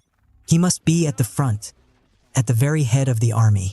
He must be seen there, and the effect of his mind and personal energy must be felt by every officer and man present with it. General William T. Sherman. By the spring of 1991, young Curtis Jackson had proved himself to be one of the savviest hustlers in the neighborhood. His pool of repeat customers had increased to a point where he had to hire his own crew to keep up with their demand. But as he knew, nothing good ever lasts too long in the hood. Just as Curtis was making plans to expand his business, an older hustler named Wayne began to make threatening gestures towards him. Wayne had recently returned to the streets from prison. He was determined to make as much money as fast as possible and then dominate the local drug trade. Curtis, it seemed, was his main rival. He tried to intimidate the younger hustler, warning him that he better curtail his operations or pay a price. Curtis ignored him. Then Wayne decided to up the ante. He sent out word on the street that he was going to have Curtis killed. Curtis had seen this happen before, and he knew what would happen next. Wayne would never do the job himself. He could not risk a return to prison. Instead, he was banking on the fact that some young kid would hear of his desire to kill Curtis and, eager to gain some street credibility, would take it upon himself to do the dirty work. Sure enough, a few days after hearing of Wayne's intentions, Curtis noticed a young kid named Nitty trailing him on the streets. He felt certain that Nitty was the one planning to do the hit, and it would happen soon. This was the depressing dynamic of hustling in the hood. The more success a hustler had, the more he attracted the wrong kind of attention. Unless he inspired some fear and terror, rivals would keep coming at him, trying to take what he had and continually threatening his position on the streets. Once that started to happen, the once successful dealer would find himself drawn into a cycle of violence, reprisals, and time in the pen. There were a few hustlers, however, who had somehow managed to rise above this dynamic. In the hood, they were like kings. Just hearing their names or seeing them on the street would elicit a gut reaction, a mix of fright and admiration. What elevated them above others was a series of actions they had taken in the past that demonstrated they were fearless and smart. Their maneuvers would be unpredictable and all the more terrifying for it. If people thought of challenging them, they would quickly remember what these types had done in other circumstances and back off. All of this would give them an aura of power and mystery. Instead of challengers on all sides, they would have disciples ready to follow them as far as they wanted. If Curtis saw himself as the kingly type, it was time now to show it to others, as dramatically as possible. With death staring him in the face, he worked to control his emotions and thought long and hard about the dilemma that Wayne had posed. If instead he went after Nitty and killed him, the police would catch Curtis and he would end up in prison for a long time, an equally fortunate result for Wayne. And if he did nothing, Nitty would finish him off. But Wayne's strategy had a fatal flaw: his fear of doing the job with his own hands. He was no king himself, but just another frightened hustler pretending to be tough. Curtis would come after him from an unexpected angle and turn everything around. Without wasting any more time, he asked a member of his crew named Tony to accompany him that afternoon. Together they surprised Nitty on the street, and while Tony held him, Curtis slashed the kid in the face with a razor blade. He did it just deep enough to send him screaming to the hospital and to leave a nice scar for a while. Then a few hours later, he and Tony found Wayne's empty car and shot it up. An ambiguous message that meant either they hoped he was inside, or they were taunting him to come out and attack them in the open. The following day, the dominoes fell just as Curtis thought they would. Nitty sought out Wayne, expecting that the two of them would then go together to exact revenge on Curtis. After all, Wayne had been attacked as well. Wayne, however, still insisted the kid do it alone. Now Nitty could see through the game. He was just the patsy to do the dirty work, and Wayne was not as tough as he had made himself out to be. Nitty would have nothing more to do with him, but he was also too afraid to take on Curtis by himself. He decided he could live with the scar. Wayne was now in a delicate position. If he asked someone else to do the job, it would start to look like what it was, a man too scared to do it himself. Better to let the whole thing just go away. In the days to come, the hood was abuzz with the story of what had happened. Young Curtis had outmaneuvered and outsmarted the older rival. Unlike the latter, he was unafraid to do the violence himself. What he had done was bold and dramatic. It had come out of nowhere. Every time people would see Nitty on the streets with the long scar on his face, they were reminded of the incident. Rivals would now have to think twice before challenging his status. He showed he was tough and crafty. And those in his crew were duly impressed with his sang-froid and how he had turned the situation around. They now saw him differently, as somebody who could last in this jungle and was worth following. Curtis followed this up with other similar actions, and slowly he elevated himself above the other hustlers. Now there were younger ones who looked up to him and would soon form the core of a devoted band of disciples who would help him in his transition into music. After the success of his first album in 2003, Curtis, now known as 50 Cent, began to realize his dream of forging a business empire. But as this took shape in the months and years to follow, he began to feel that something was wrong. It would be natural to believe that with his current position and fame, those working for him would simply follow his lead and do what he wanted. But his whole life had been a lesson in the opposite. People continually take from you. They doubt your powers and challenge you. In this environment, his executives and managers were not trying to take his money or his life, but rather he had the feeling they were nibbling away at his power, trying to soften his image and make him more corporate and predictable. If he let this go on, he would lose the only quality that made him different, his propensity to take risks and do the unexpected. He might become a safe investment, but he would no longer be a leader and a creative force. In this world, you cannot relax and rest on your name, your past achievements, your title. You have to fight to impose your difference and compel people to follow your lead. All of these thoughts became painfully clear to him in the summer of 2007. His third album, Curtis, was to be released in September of that year, and everyone seemed to be asleep. The record label, Interscope, was acting as if the album would sell itself. His management team had put together a marketing campaign that he felt was too tame, passive, and corporate. They were trying to control too much. Then one August afternoon, an employee at G-Unit Records, 50's own label within Interscope, told him that a video from the upcoming album somehow just got leaked to the internet. If it spread, it would mess up the carefully orchestrated rollout of songs that had been planned for that month. 50 was the first to hear of this, and after contemplating what to do next, he decided it was finally time to shake up the dynamic, do the unpredictable, and play the part of the hustler king. He called into his office his radio and internet team at G-Unit. Instead of working to contain the viral spread of the video, the usual response to such a problem and what management would advocate, he ordered them to surreptitiously leak it to other sites and let it spread like wildfire. On top of this move, they created the following story to tell journalists for public consumption. When 50 heard of the leak, he flew into a wild rage. He threw his phone at the window with such force he cracked it. He tore the plasma TV off the wall and smashed it into pieces. He left the building in a fit, and the last thing they heard him yelling was that he was shutting it all down and going on vacation. That evening, on 50's orders, they had the maintenance man for the building take pictures of the damage, all faked for this purpose, and then leaked the photos to the internet.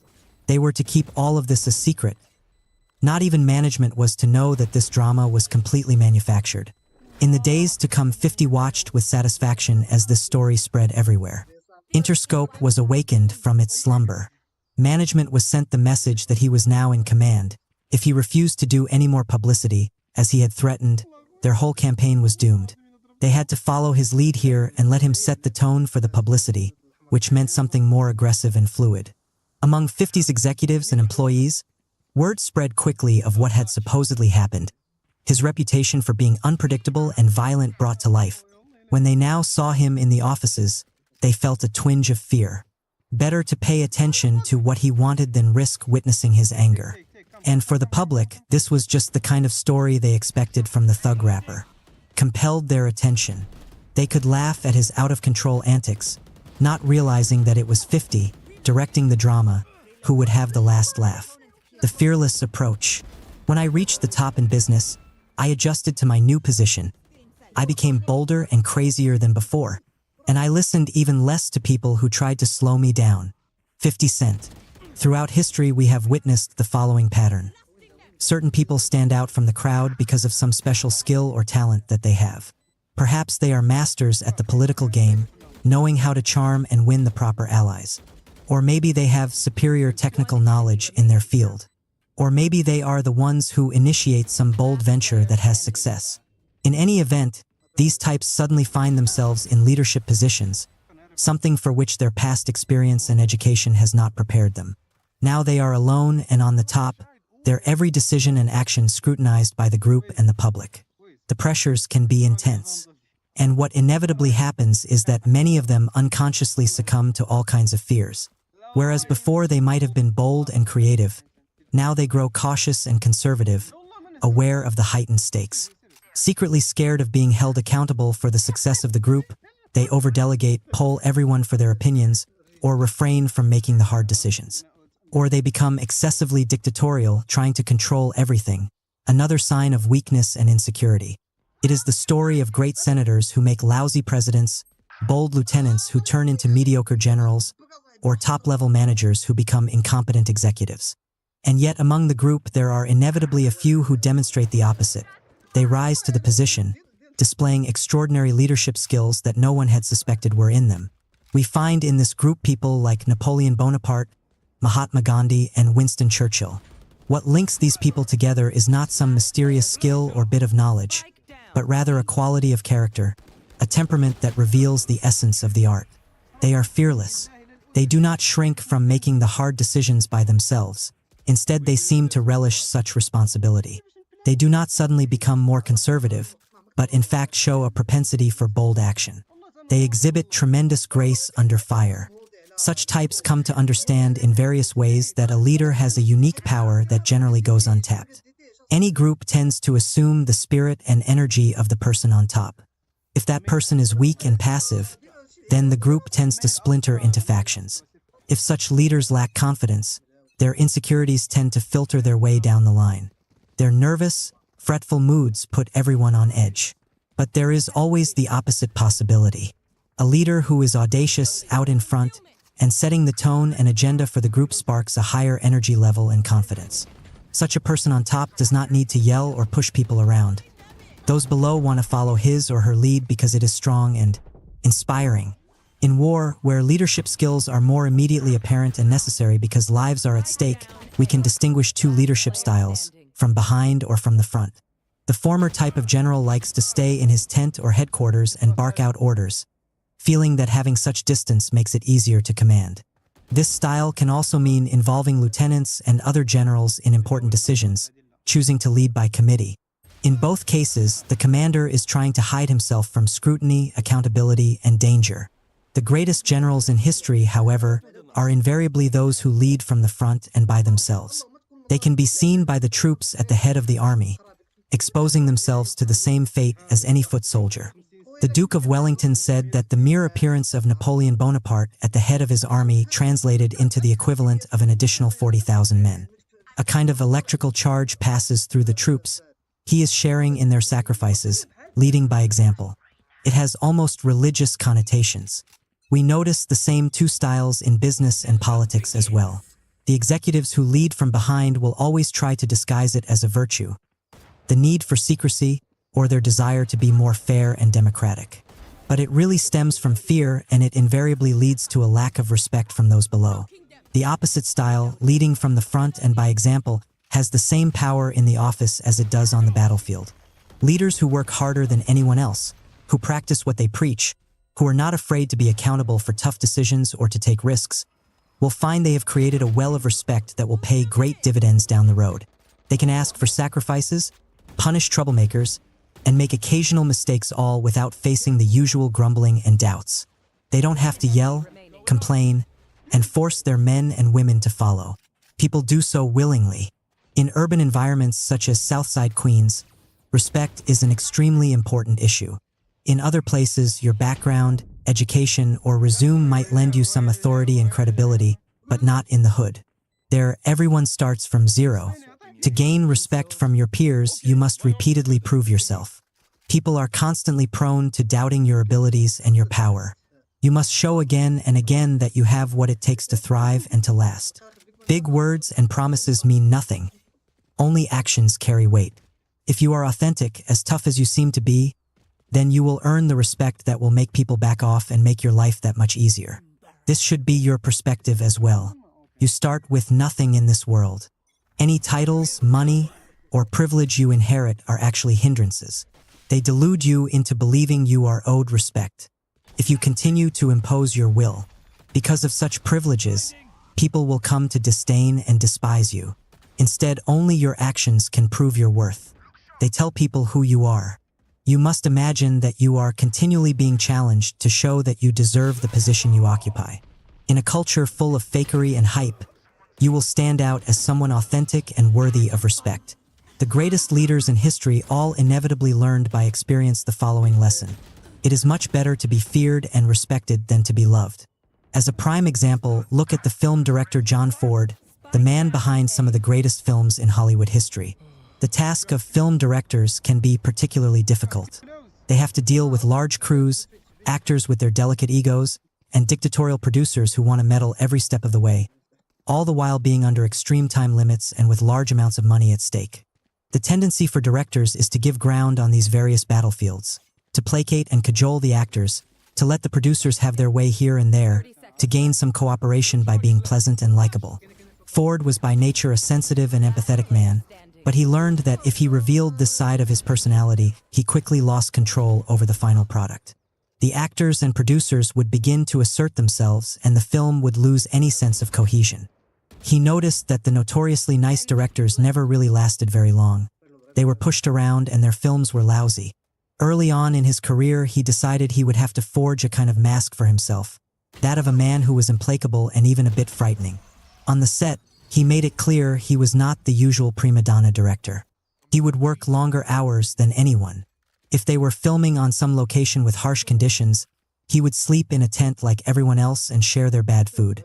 On occasion, he would get into violent fistfights on the set, most often with his leading actors, such as John Wayne.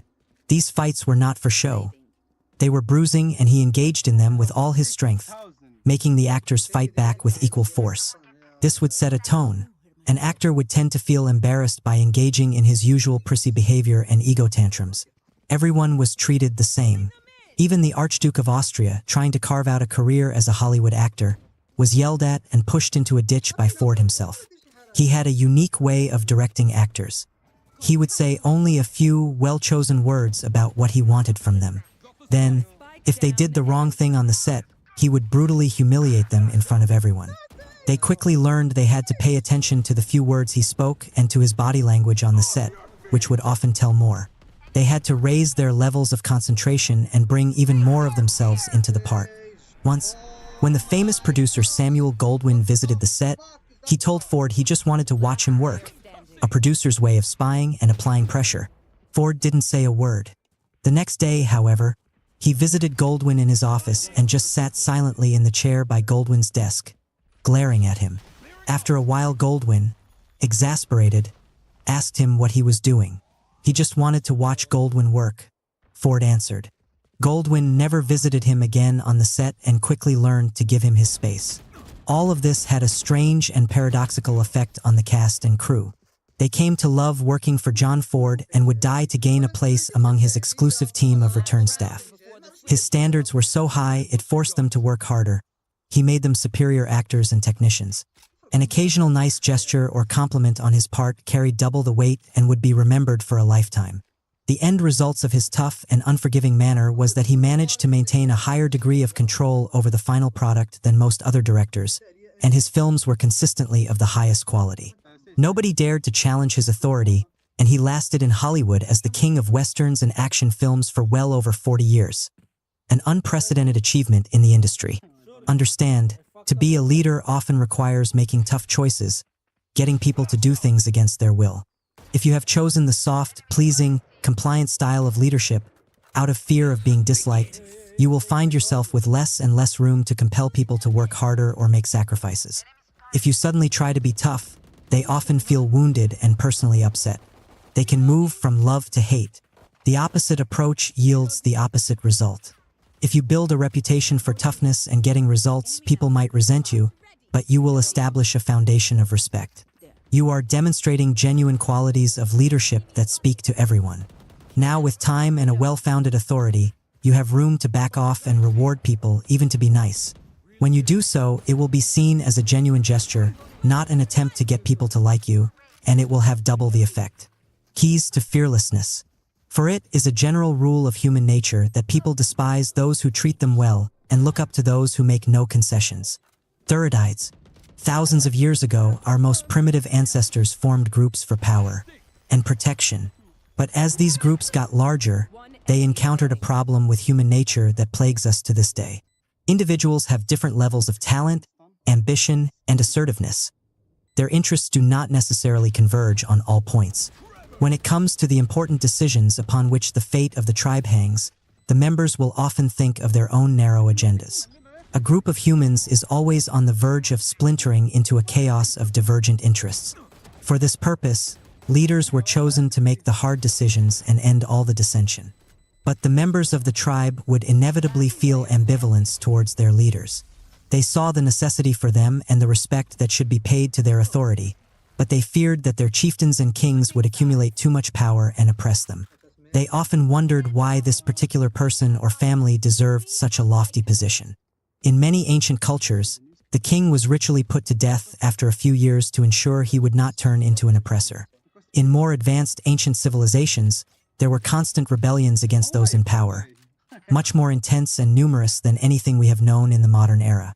Of all the leaders in ancient times who had to deal with such difficulties, none stands out more than Moses.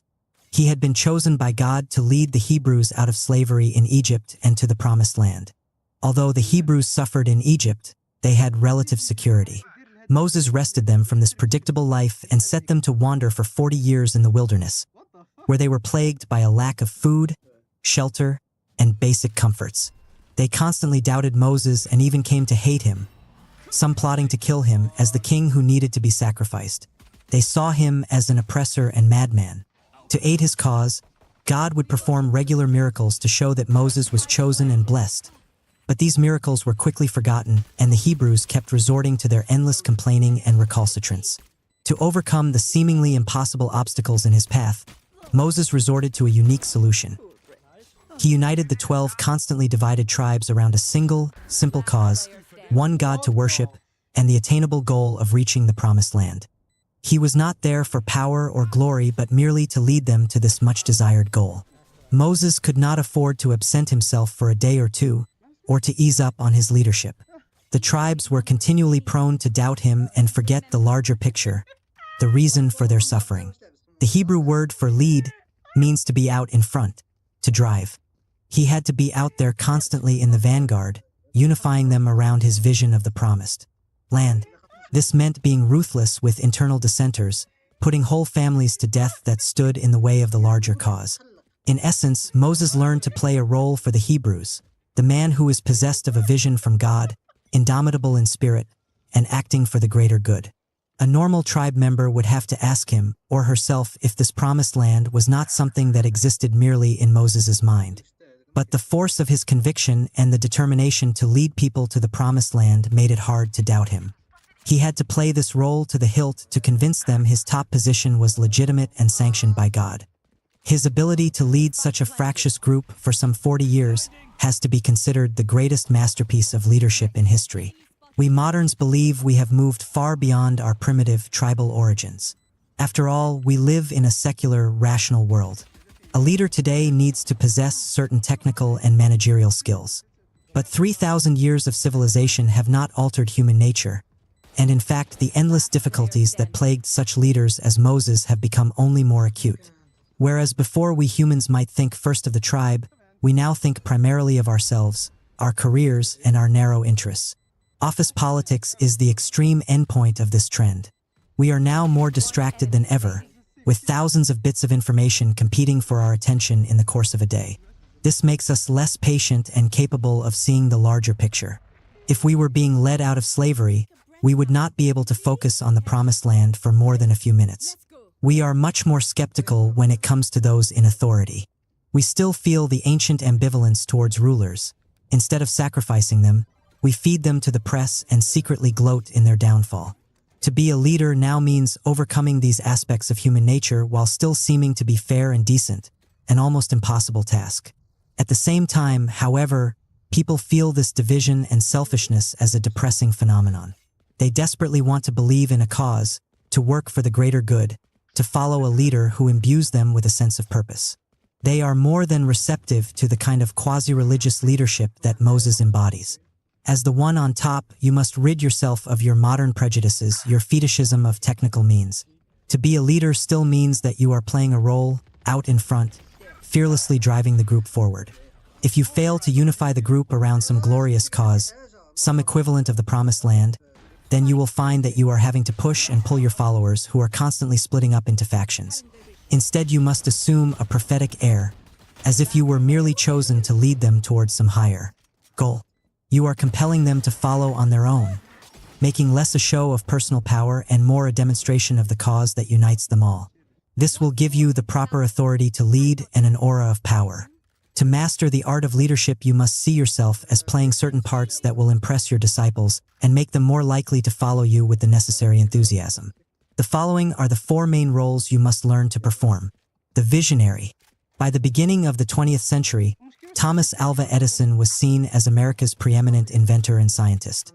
His research labs were the source of some of the most important technological breakthroughs of the time.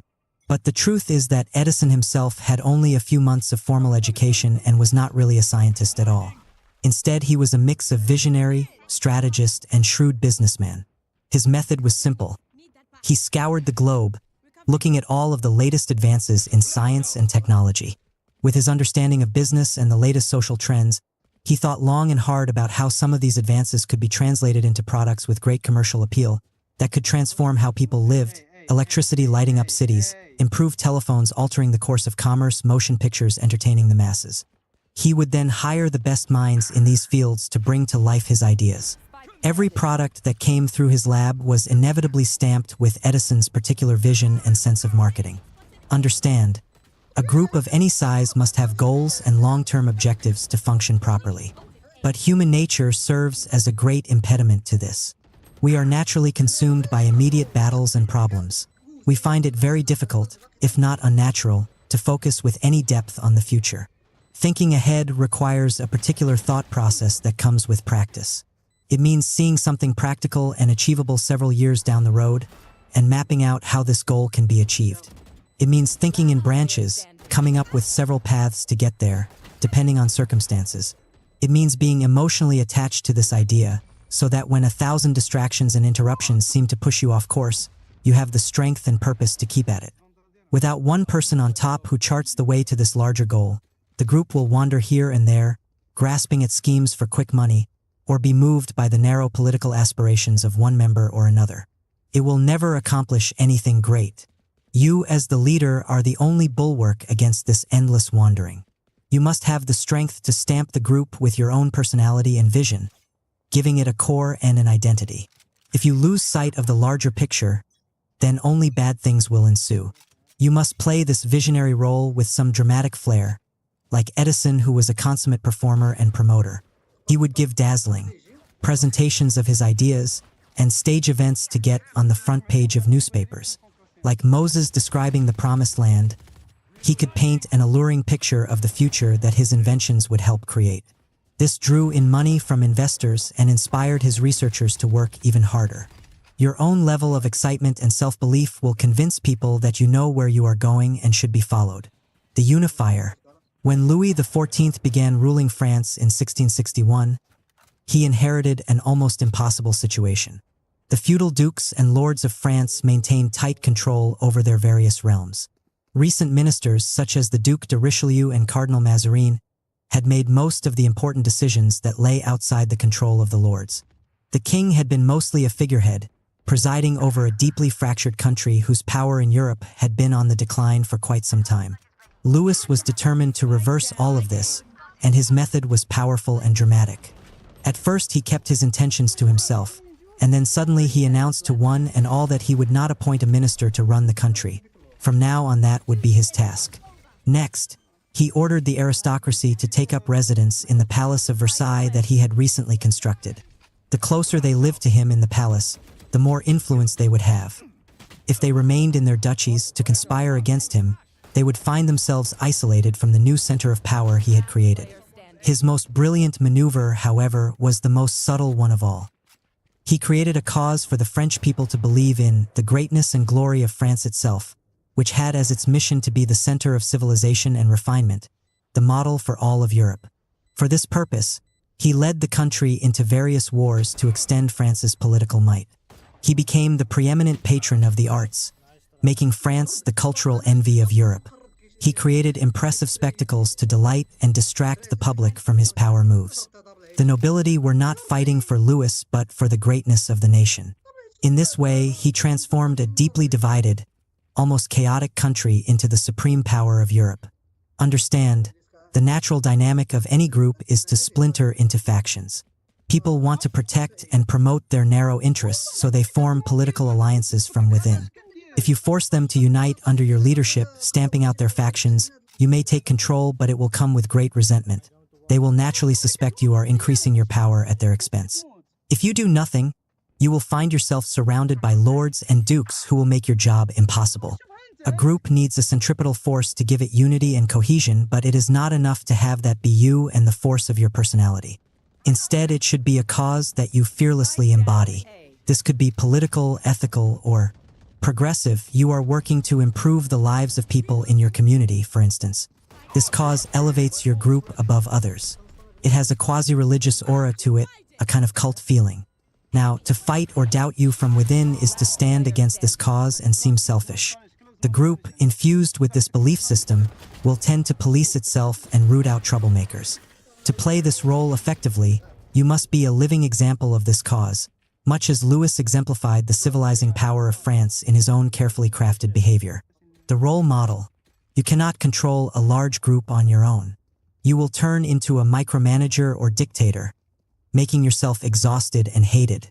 You need to develop a team of lieutenants who are infused with your ideas, your spirit, and your values. Once you have such a team, you can give them latitude to operate on their own, learning for themselves and bringing their own creativity to the cause. This is the system that Napoleon Bonaparte initiated and has since been imitated by the greatest generals of the modern era. He would give his field marshals a clear sense of the goals for a particular campaign or battle, what has become known as the mission statement. They were then empowered to reach those goals on their own, in their own way. All that mattered were the results. The idea behind it is that those who are fighting on the ground often have a better sense of what needs to be done in the here and now. They have more information at their fingertips than the leader.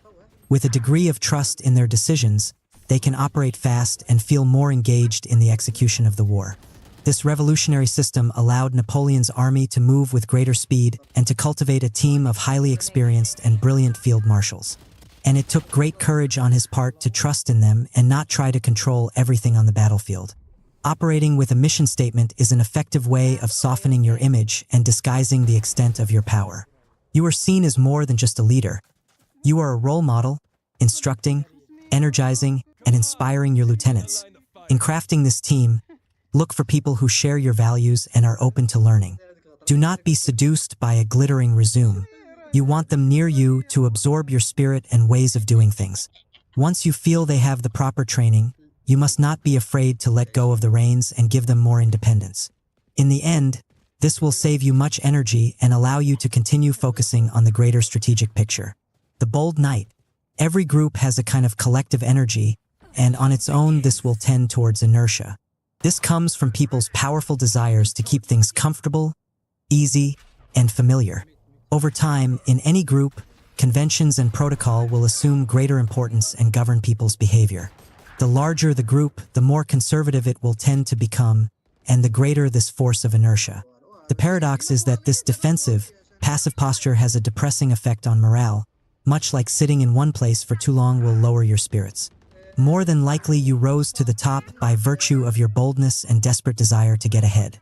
You took risks that made you rise to the occasion with all of your energy and creativity, and this fearless spirit attracted positive attention. The group inertia will naturally tend to tamp all of that down and neutralize the source of your power. Since you are the leader, you are the one who can alter this and set a pace that is more alive and active. You remain the bold and enterprising knight.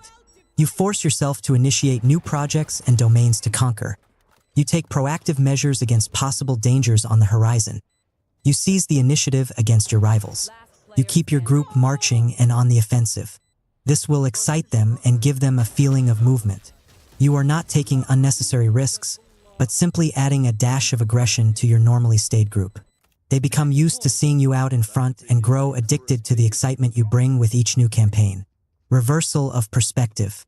We live in times of great mistrust of any form of authority. Some of this springs from envy of those who have power and have achieved something. Some of it comes from experiences with people who abuse their position of power to get their way. In any event, such distrust makes it harder and harder to be a strong and effective leader. Under the sway of this leveling force, you yourself might be tempted to act with less authority, to be more like everyone else, or to make yourself likable. This will only make your job that much harder. Instead, it is better that you see the whole concept of authority in a different light. The word authority comes from the Latin root autor, meaning authore, person who creates something new.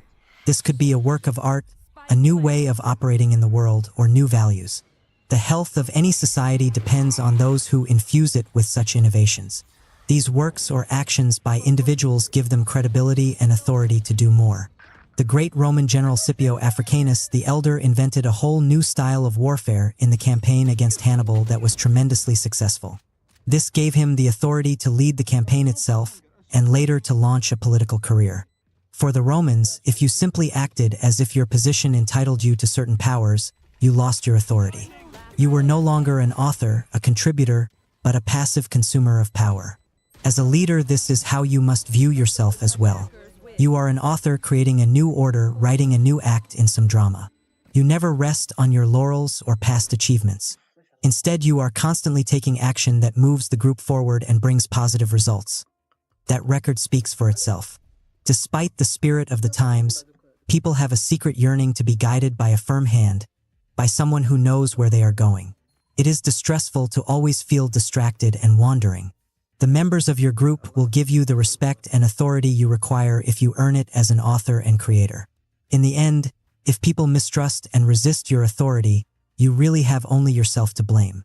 A distinguished commander without boldness is unthinkable. No man who is not bold can play such a role, and therefore we consider this quality the first prerequisite of the great military leader. How much of this quality remains by the time he reaches senior rank, after training and experience have affected and modified it, is another question.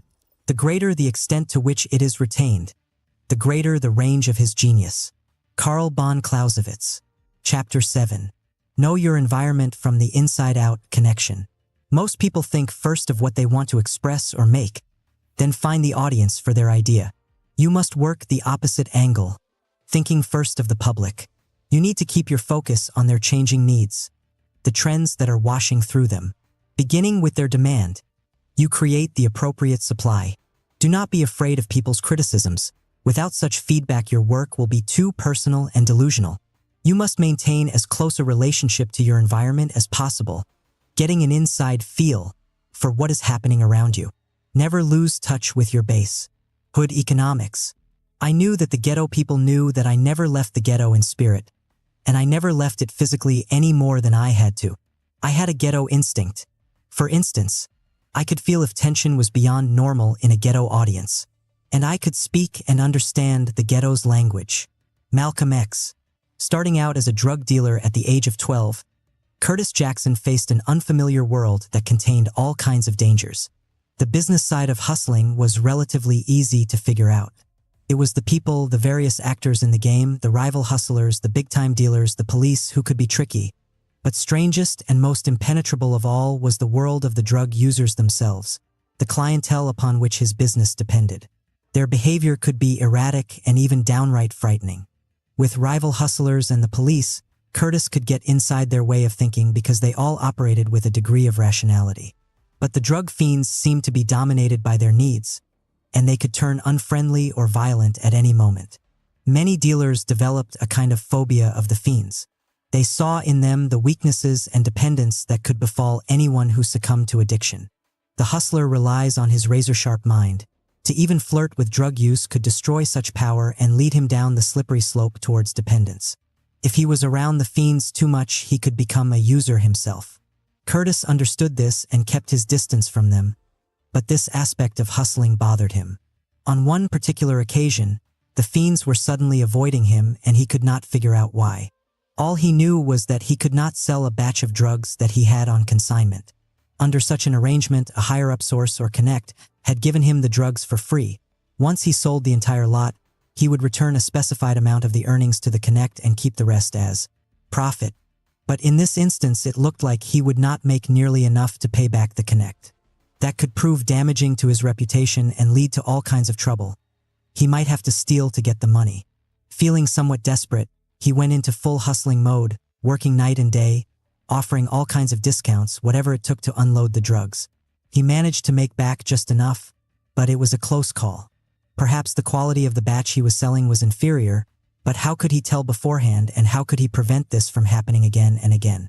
One day he sought the advice of a man named Dre, an older hustler who had lasted an unusually long time dealing drugs on the streets. He was considered a sharp businessman. In prison, he had studied economics on his own, and he seemed to have an especially good rapport with the fiends. Dre explained to Curtis that in his experience there are two kinds of hustlers in this world. The outside types never bother to learn anything about their customers. It's just about money and numbers. They have no concept of psychology or the nuances of people's needs and demands. They're afraid of getting too close to the customer. That might force them to reassess their ideas and methods. The superior hustler moves to the inside. He's not afraid of the fiends. He wants to find out what's going on in their heads. Drug users are no different from anyone else. They have phobias and bouts of boredom and a whole inner life. Because you remain on the outside, he told Curtis, you don't see any of this and your hustling is purely mechanical and dead. To raise your game, he explained, you have to first put into practice one of the oldest hustling tricks in the book, the tester. What this means is the following. Whenever you get a batch of drugs, you separate a portion of it to give out for free to certain fiends. They tell you right there on the spot whether the stuff is good or bad. If their feedback is positive, they will spread the word through their own networks, and such reports are so much more credible coming from a fellow user than reports from a hustler hyping his own stuff. If the feedback is negative, you will have to adjust and find some way to cut it to offer illusions. Apparent 2-for-1 deals with the capsule simply loaded with dust, whatever it takes to unload it. But you must always operate with feedback on the quality of your product. Otherwise, you will not survive on these streets. Once you have the system in place, you use it to cultivate relationships with your most reliable fiends. They supply you with valuable information about any kind of change in tastes that are happening. Talking to them, you get all kinds of ideas for marketing schemes and new angles for hustling. You gain a feel for how they think. From this inside position, the whole game explodes into something creative and alive with possibility. Curtis quickly incorporated this system and soon discovered that the drug fiends were not at all as he had imagined. They became erratic only when you were not consistent in your dealings with them. They valued convenience and fast transactions, wanted something new every now and then, and loved the thought of any kind of deal. With this growing body of knowledge, he could play to their needs and manipulate their demand. He discovered something else. Spending much of their time on the streets, they were a great source of information about what was going on with the police or the weaknesses of rival hustlers. Knowing so much about the neighborhood gave him a feeling of great power. Later, he would translate this same strategy to music and his mixtape campaign on the streets of New York. Maintaining a close connection to the tastes of his fans, he would alter his music to their responses and create the kind of sound that had a visceral appeal, something they had never heard before. After the remarkable success of his first 2 commercial albums, Curtis, now known as 50 Cent, stood on top of the music world, but his sense of connection, so vital on the streets, was fading in this new environment he now inhabited. He was surrounded by flatterers who wanted to be in his entourage, and managers and industry people who saw in him only dollar signs. His main interactions were with people in the corporate world or other stars. He could no longer hang out on the streets or get first-hand looks at the trends that were just starting up. All of this meant that he was flying blind with his music, not really sure if it would connect anymore with his audience. They were the source of his energy and spirit, but the distance separating them was growing. Other stars seemed to not mind this. In fact, they enjoyed living in this kind of celebrity bubble. They were afraid of coming back down to earth. 50 felt the opposite, but there seemed to be no way out. Then, in early 2007, he decided to start up his own website. He thought of it as a way to market his music and merchandise directly to the public, without the screen of his record label, which was proving quite inept in adapting to the internet age. Soon this website transformed itself into a social networking site like Facebook for his fans, and the more he delved into it, the more he began to sense that this represented much more than a marketing gimmick. It was perhaps the ultimate tool for reconnecting with his audience. First, he decided to experiment. As he prepared to launch a G-Unit record in the summer of 2008, he leaked one of the songs onto the website on a Friday night. Then the next day he refreshed the comments page every few minutes and tracked the members' responses to it. After several hundred comments, it was clear that the verdict was negative. The song was too soft, they judged. They wanted and expected something harder from a G-Unit record. Taking their criticisms to heart, he shelved the song and soon released another, creating the hard sound they had demanded. This time, the response was overwhelmingly positive. This called for more experiments. He put up the latest single from his archenemy, The Game, hoping to read negative comments from his fans. To his surprise, many of them liked the song. He engaged in an online debate with them and had his eyes opened about changes in people's tastes and why they might have grown distant from his music. It forced him to rethink his own direction. To draw more people to his site, he decided to break down the distance in both directions. He posted blogs on personal subjects and then responded to his fans' comments. They could feel they had complete access to him. Using the latest advances in phone technology, he took this further, having his team film him on their cell phones wherever he went. These images were then streamed live on the website. This generated intense traffic and online chatter. Fans would never know when such moments could happen, so they were forced to check in at regular intervals to try to catch these spontaneous moments, sometimes riveting in their banality, other times made dramatic by 50's flair for confrontation. Membership grew by leaps and bounds. As it evolved, the website came to strangely resemble the world of hustling that he had created for himself on the streets of Southside Queens. He could produce testers, trial songs, for his fans, who were like drug fiends, constantly hungry for new product from 50, and he could get instant feedback on their quality. He could develop a feel for what they were looking for and how he could manipulate their demand. He had moved from the outside to the inside, and the hustling game came alive once more, this time on a global scale. The fearless approach. The public is never wrong. When people don't respond to what you do, they're telling you something loud and clear. You're just not listening. 50 Cent. All living creatures depend for their survival on their relationship to their environment. If they are particularly sensitive to any kind of change, a danger or an opportunity, they have greater power to dominate their surroundings. It is not simply that the hawk can see farther than any other creature, but that it can see great detail, picking out the slightest alteration in the landscape. Its eyes give it tremendous sensitivity and supreme hunting prowess. We live in an environment that is mostly human. It consists of the people that we interact with day in and day out. These humans come from many varied backgrounds and cultures. They are individuals with their own unique experiences. To know people well, their differences, their nuances, their emotional life, would give us a great sense of connection and power. We would know how to reach them, communicate more effectively, and influence their actions. But so often we remain on the outside and lack this power. To connect to the environment in this way would mean having to move outside ourselves, train our eyes on people, but so often we prefer to live in our heads, amid our own thoughts and dreams. We strive to make everything in the world familiar and simple. We grow insensitive to people's differences, to the details that make them individuals. At the root of this turning inward and disconnect is a great fear, one of the most primal known to man, and perhaps the least understood. In the beginning, our primitive ancestors formed groups for protection. To create a sense of cohesion, they established all kinds of codes of behavior, taboos, and shared rituals. They also created myths in which their tribe was considered to be the favorite of the gods, chosen for some great purpose. To be a member of the tribe was to be cleansed by rituals and to be favored by the gods. Those who belonged to other groups had unfamiliar rituals and belief systems, their own gods and origin myths.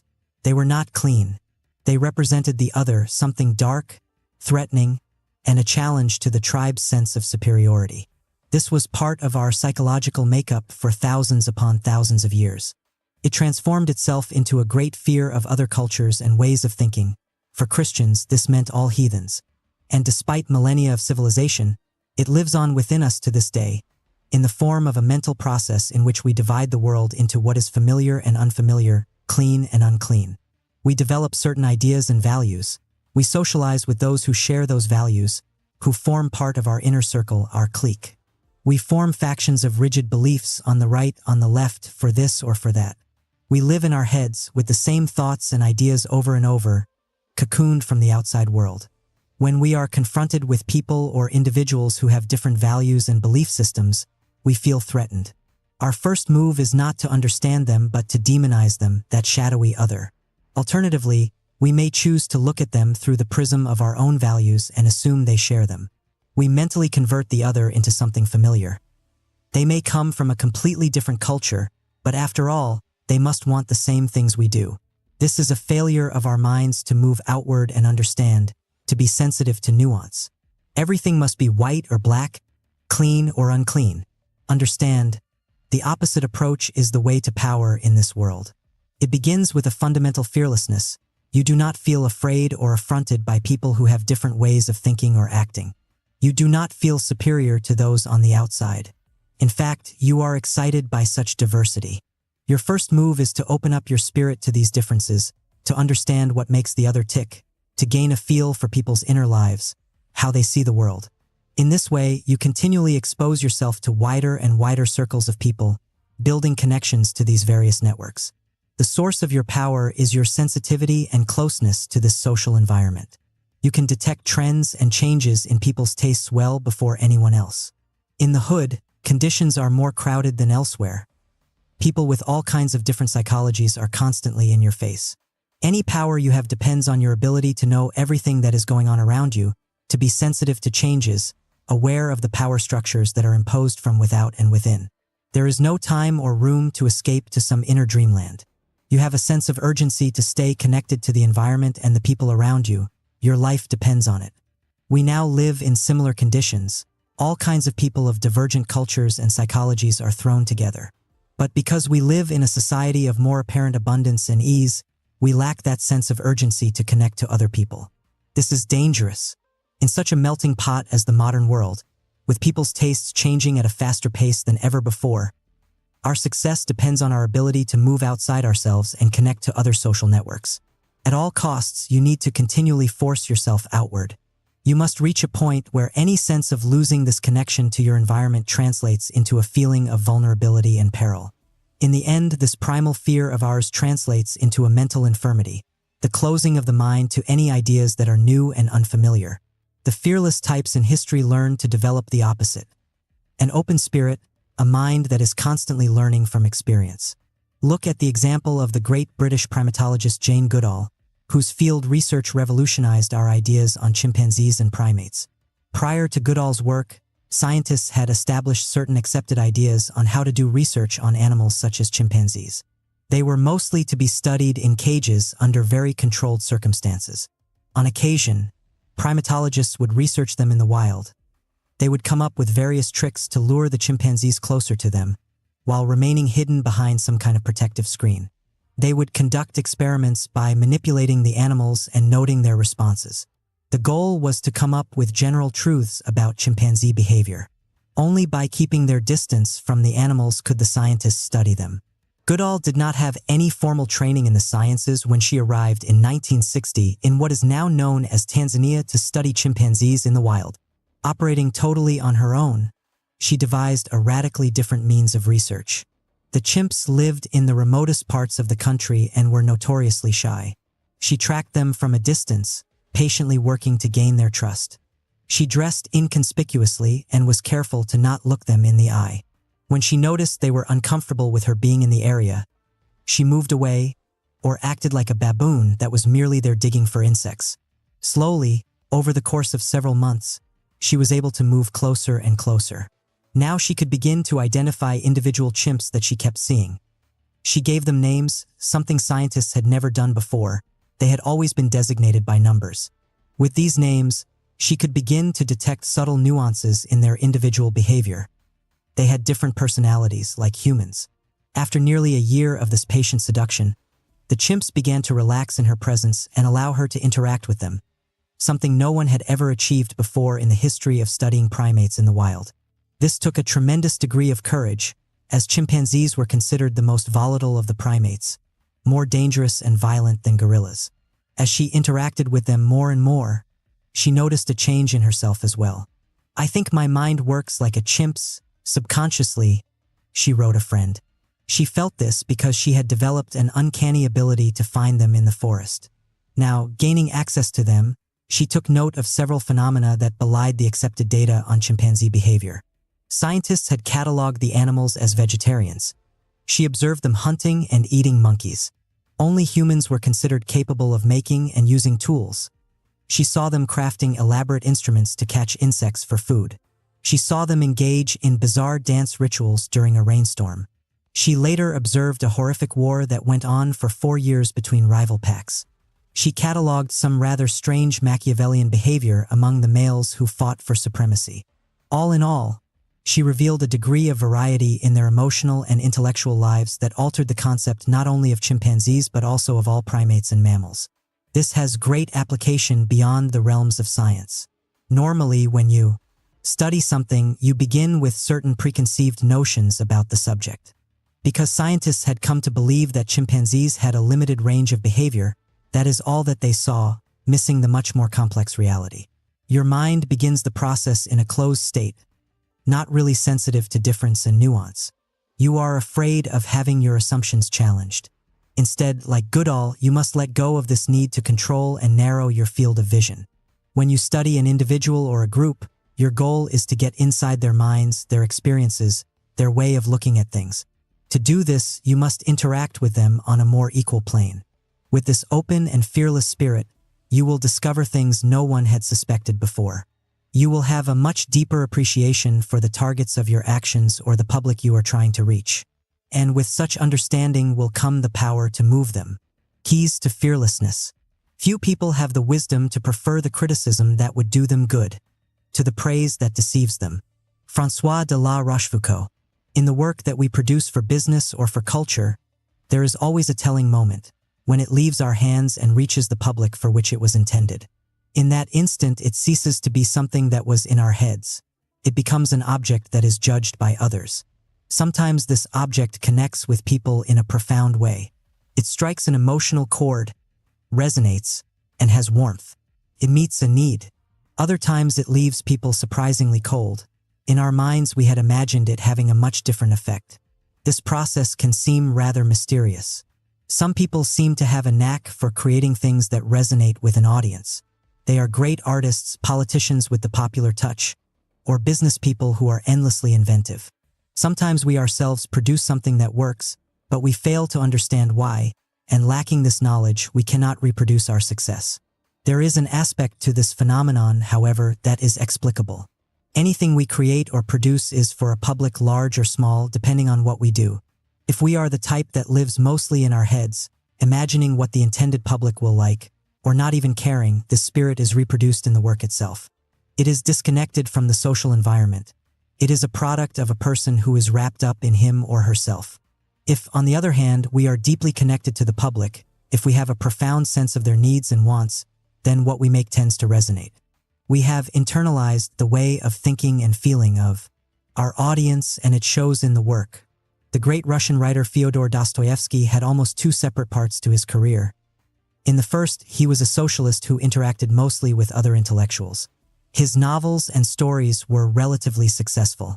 But then, in 1849, he was sentenced to several years of prison and hard labor in Siberia for ostensibly conspiring against the government.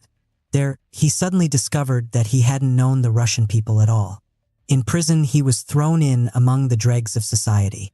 In the small village where he did his hard labor, he finally mingled with the Russian peasantry that dominated the country. Once he was freed, all of these experiences became deeply embedded in his work, and suddenly his novels resonated far beyond intellectual circles. He understood his public, the mass of Russian people, from the inside, and his work became immensely popular. Understand, you cannot disguise your attitude towards the public. If you feel superior at all, part of some chosen elite, then this seeps out in the work. It is conveyed in the tone and mood. It feels patronizing. If you have little access to the public you are trying to reach, but you feel that the ideas in your head cannot fail to be interesting, then it almost inevitably comes across as something too personal, the product of someone who is alienated. In either case, what is really dominating the spirit of your work is fear. To interact closely with the public and get its feedback might mean having to adjust your brilliant ideas, your preconceived notions. This might challenge your tidy vision of the world. You might disguise this with a snobbish veneer, but it is the age-old fear of the other. We are social creatures who make things in order to communicate and connect with those around us. Your goal must be to break down the distance between you and your audience, the base of your support in life. Some of this distance is mental. It comes from your ego and the need to feel superior. Some of it is physical. The nature of your business tends to shut you off from the public with layers of bureaucracy. In any event, what you are seeking is maximum interaction, allowing you to get a feel for people from the inside. You come to thrive off their feedback and criticism. Operating this way, what you produce will not fail to resonate because it will come from the inside.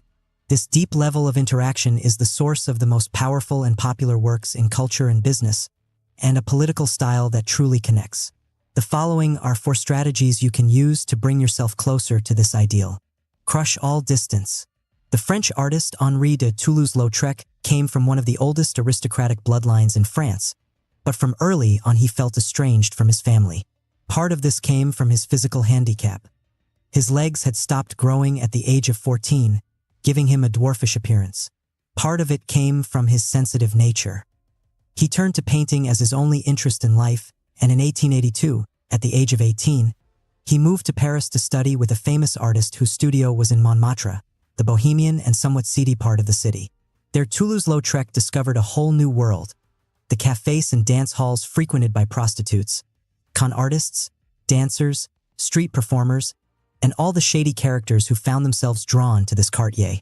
Perhaps because of his own alienation from his family, he identified with these outcasts.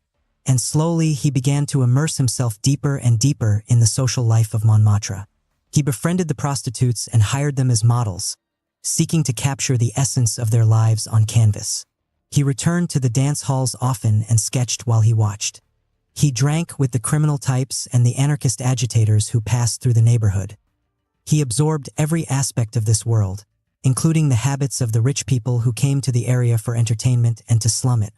Other painters like Degas and Renoir, who both lived in Montmartre, painted many scenes of life there, but it was always with a sense of distance, as if they were outsiders peeking in.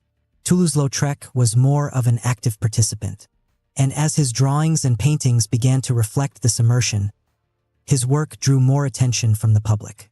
All of this culminated in the posters that he did for the dance hall the Moulin Rouge, which opened in 1889. The first and most famous one of all was a scandalous image of a dancer kicking so high you can see her underwear. The colors are intense and garish.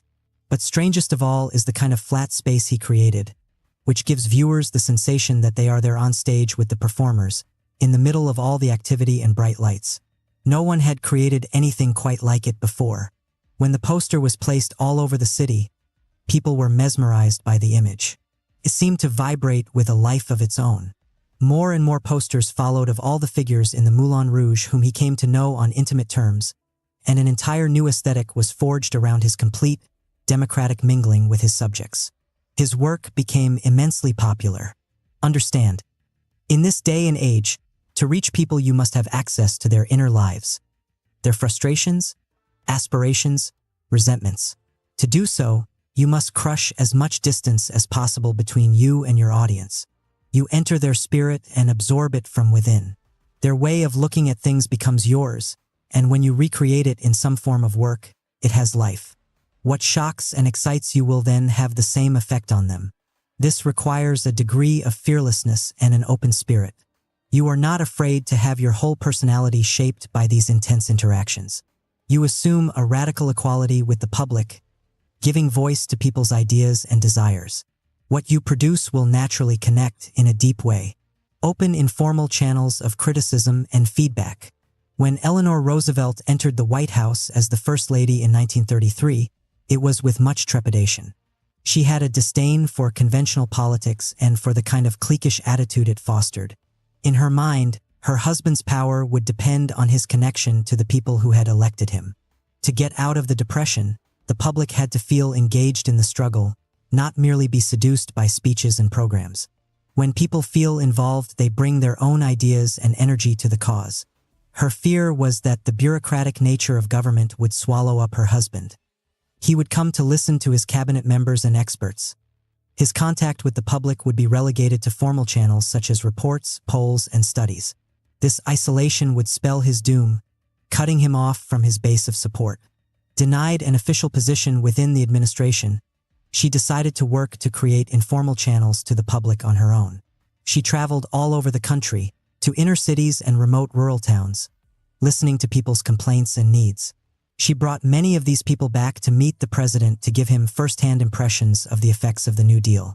She started a column in the Woman's Home Companion, in which she had posted above the headline, "I want you to write me."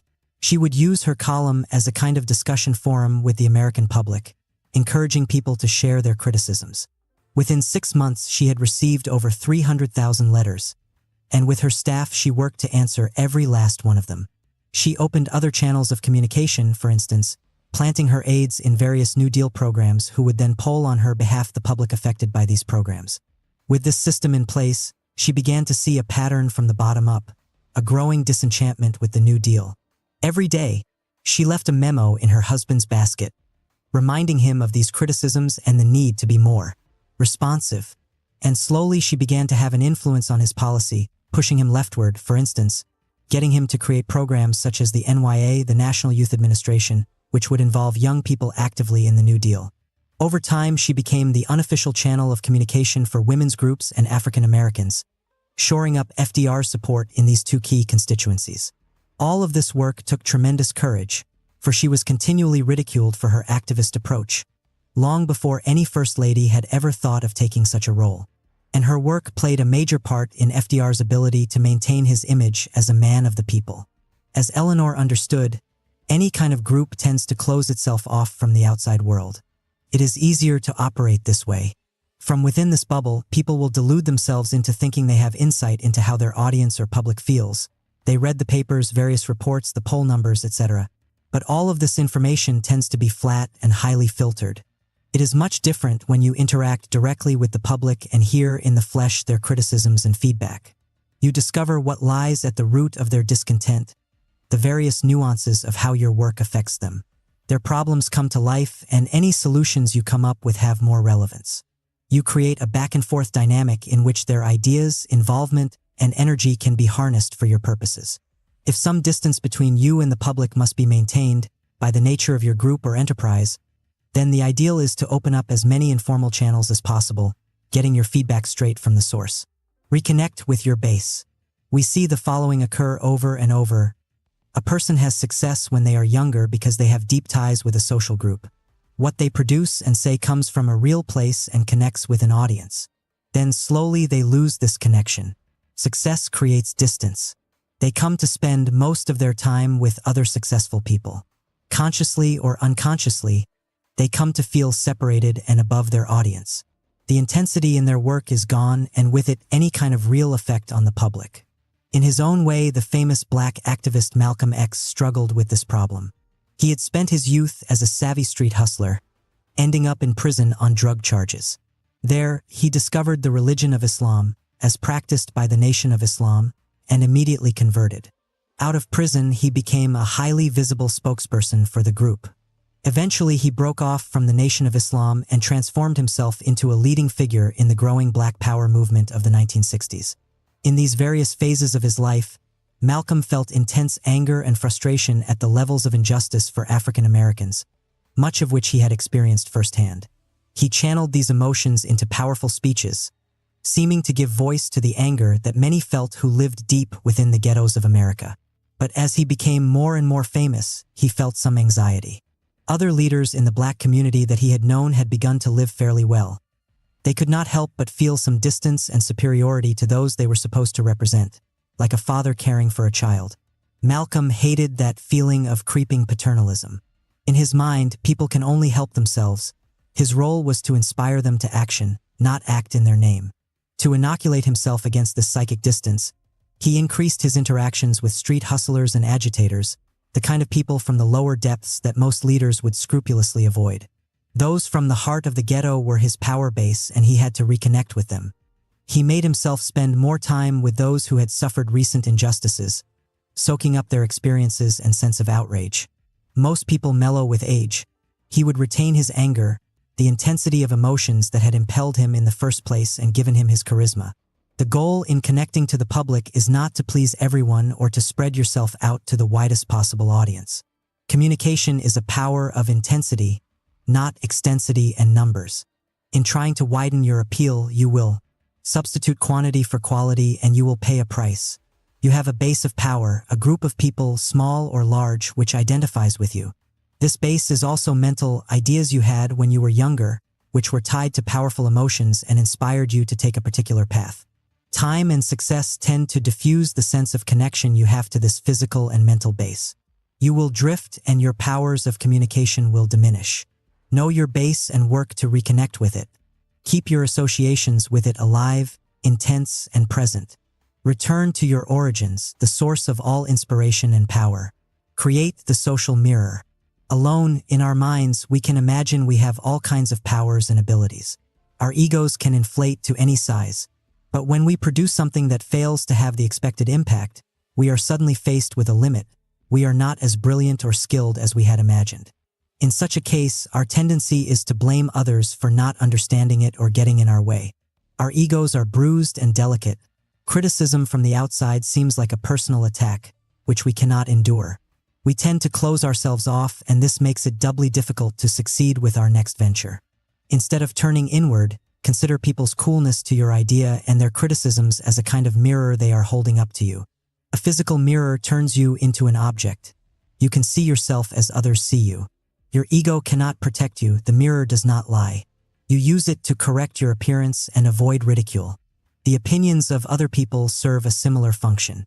You view your work from inside your mind, encrusted with all kinds of desires and fears. They see it as an object. They see it as it is. Through their criticisms, you can get closer to this objective version and gradually improve what you do. One caveat: beware of feedback from friends whose judgments could be tainted by feelings of envy or the need to flatter. When your work does not communicate with others, consider it your own fault. You did not make your ideas clear enough and you failed to connect with your audience emotionally. This will spare you any bitterness or anger that might come from people's critiques. You are simply perfecting your work through the social mirror. Reversal of perspective. Science and the scientific method are very powerful and practical pursuits of knowledge that have come to dominate much of our thinking for the past few centuries. But they have also spawned a peculiar preconception that to understand anything we must study it from a distance and with a detached perspective. For example, we tend to judge a book that is full of statistics and quotes from various studies as carrying more weight because it seems to have that requisite scientific objectivity and distance. Science, however, often deals with matter that is inorganic or has a marginal emotional life. Studying such things from a detached perspective makes sense and yields profound results. But this does not translate so well when dealing with people and creatures who respond from an emotional core. The knowledge of what makes them tick on the inside is missing. To study them from the outside is merely a prejudice, often one stemming from fear. Dealing with people's experiences and subjectivity is messy and chaotic. Distance is cleaner and easier. It is time to reevaluate this preconception and see things from the opposite perspective. Knowledge of human nature and social factors, the kind that is often most valuable to us, depends on knowing people and networks from the inside, on getting a feel for what they are experiencing. This can best be gained by an intense involvement and participation, as opposed to the pseudoscientific pose of the intellectual addicted to studies, citations, and numbers, all designed to back up their preconceptions. This other form of knowledge, from the inside, must be the one that you come to esteem above all others in social matters. It is what will give you power to affect people. To the extent that you feel yourself to be distant and on the outside, you must tell yourself you do not understand what you are studying or trying to reach. You are missing the mark and there is work to be done. A really intelligent man feels what other men only know. Baron de Montesquieu, Chapter 8. Respect the process, mastery. The fools in life want things fast and easy money. Success. Attention. Boredom is their great enemy and fear. Whatever they manage to get slips through their hands as fast as it comes in. You, on the other hand, want to outlast your rivals. You are building the foundation for something that can continue to expand. To make this happen, you will have to serve an apprenticeship. You must learn early on to endure the hours of practice and drudgery, knowing that in the end all of that time will translate into a higher pleasure. Mastery of a craft and of yourself. Your goal is to reach the ultimate skill level. An intuitive feel for what must come next. Slow money. Master the instrument. Master the music. Then forget all that shit and play. Charlie Parker.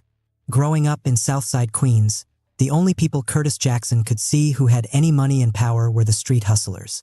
So at the age of 11 and with big dreams for the future, he chose just such a path for himself. Almost immediately, however, he saw that the life of a hustler was not glamorous at all. It consisted mostly of standing on a street corner day after day, selling the same stuff to the same fiends. It meant enduring hours with nothing to do, waiting for customers to come by, often in the bitter cold or the blistering heat. And in those long, tedious hours on the streets, Curtis's mind naturally would wander. He would find himself wishing for money that would come faster and easier, with more excitement. There were opportunities for this in the hood. They mostly involved crime or some dubious scheme. Sometimes he would feel tempted to try them, but in such moments he would remind himself of the endless stories of the hustlers he had known who had fallen for the illusion of fast, easy money. All suckers who inevitably ended up dead or broke. There was his friend TC who got tired of hustling and fell in with a crew that would spend the summer robbing convenience stores and occasionally a bank. He made quite a haul of money over those 3 months and then blew it all over the fall and winter. The following summer he was back at it again. It wasn't just the money. It was the thrill that came in flirting with so much danger. But that second summer his luck ran out and he was killed in a gunfight with the police. There was Curtis's colleague Spite, a few years older, who had managed to save some money from his hustling but had dreams of something much bigger.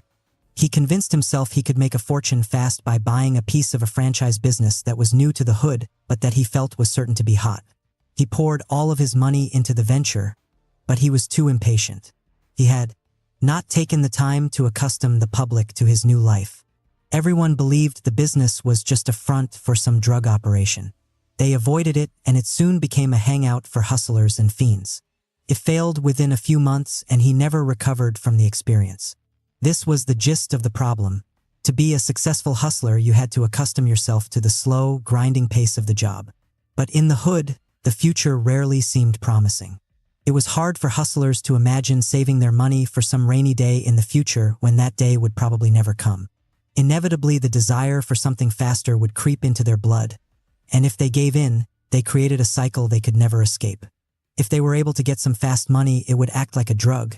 They would get excited and spend it all on items to impress people.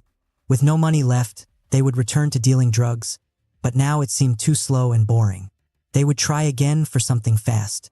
They became trapped by their own greed, and as the years went by, they would fail to develop any kind of patience or discipline. They could not manage this up and down pace for too long. By the age of 25 or 30, they would burn themselves out and have no skills or money to show for their years of work. Their fate after that was generally unpleasant. To resist this temptation, Curtis decided he would force himself in the opposite direction. He treated hustling as a job. He showed up on the street corner at the same hour every day, working from dawn to dusk. Gradually, he accustomed himself to this slow pace. During the long hours with nothing to do, he would contemplate the future and come up with detailed plans of what he would accomplish year by year, ending with his eventual escape from street hustling. He would move into music and then into business. To take the first step, he would have to save his money. The thought of this goal helped him endure the daily tedium of the job.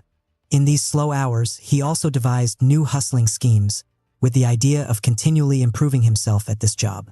He took up boxing to discipline his mind and body. He was terrible at first, but he was tenacious, training day in and day out, eventually becoming a skilled fighter. This taught him invaluable lessons.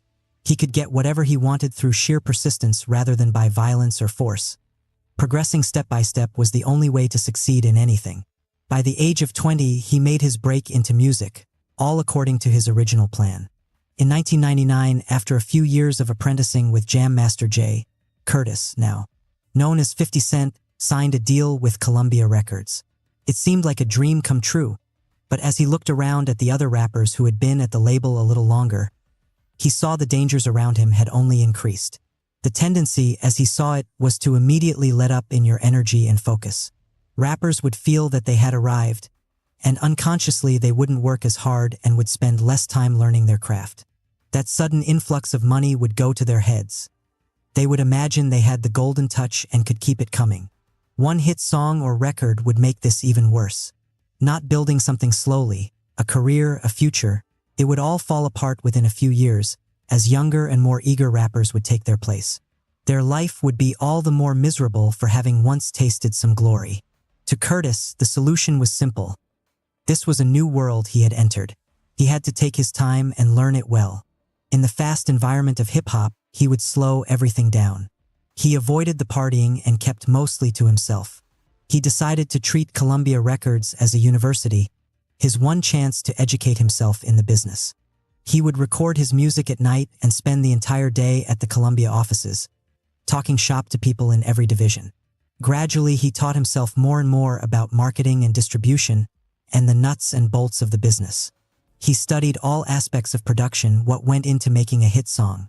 He practiced his music over and over.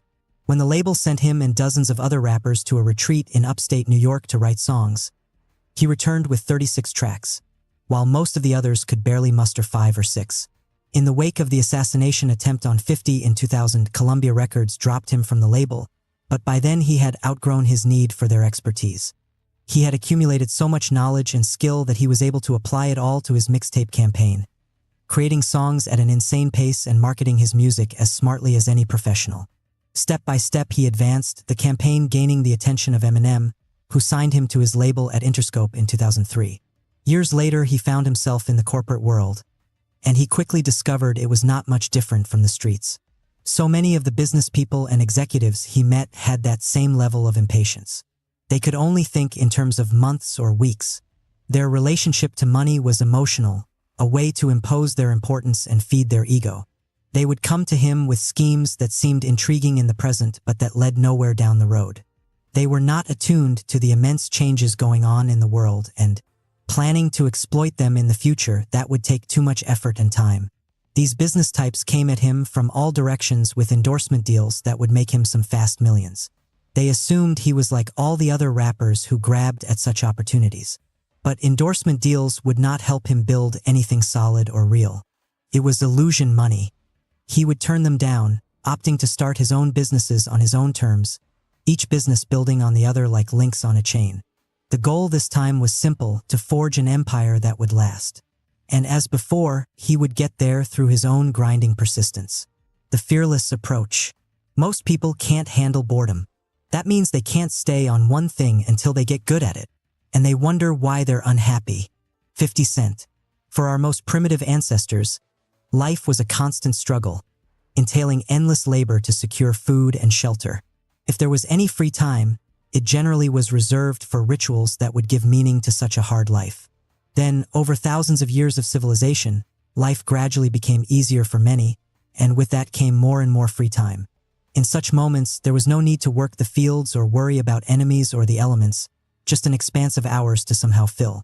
And suddenly a new emotion was born into this world, boredom. At work or in rituals, the mind would be filled with various tasks to accomplish. But alone in one's house, this free time would allow the mind to roam wherever it wanted.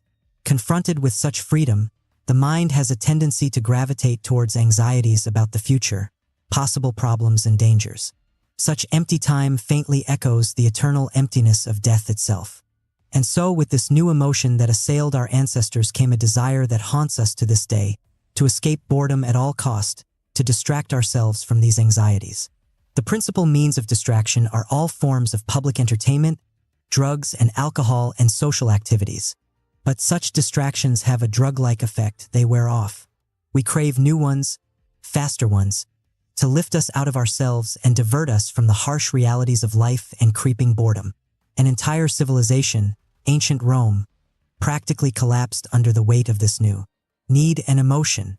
Their economy became tied to the creation of novel luxuries and entertainments that sapped its citizens' spirit.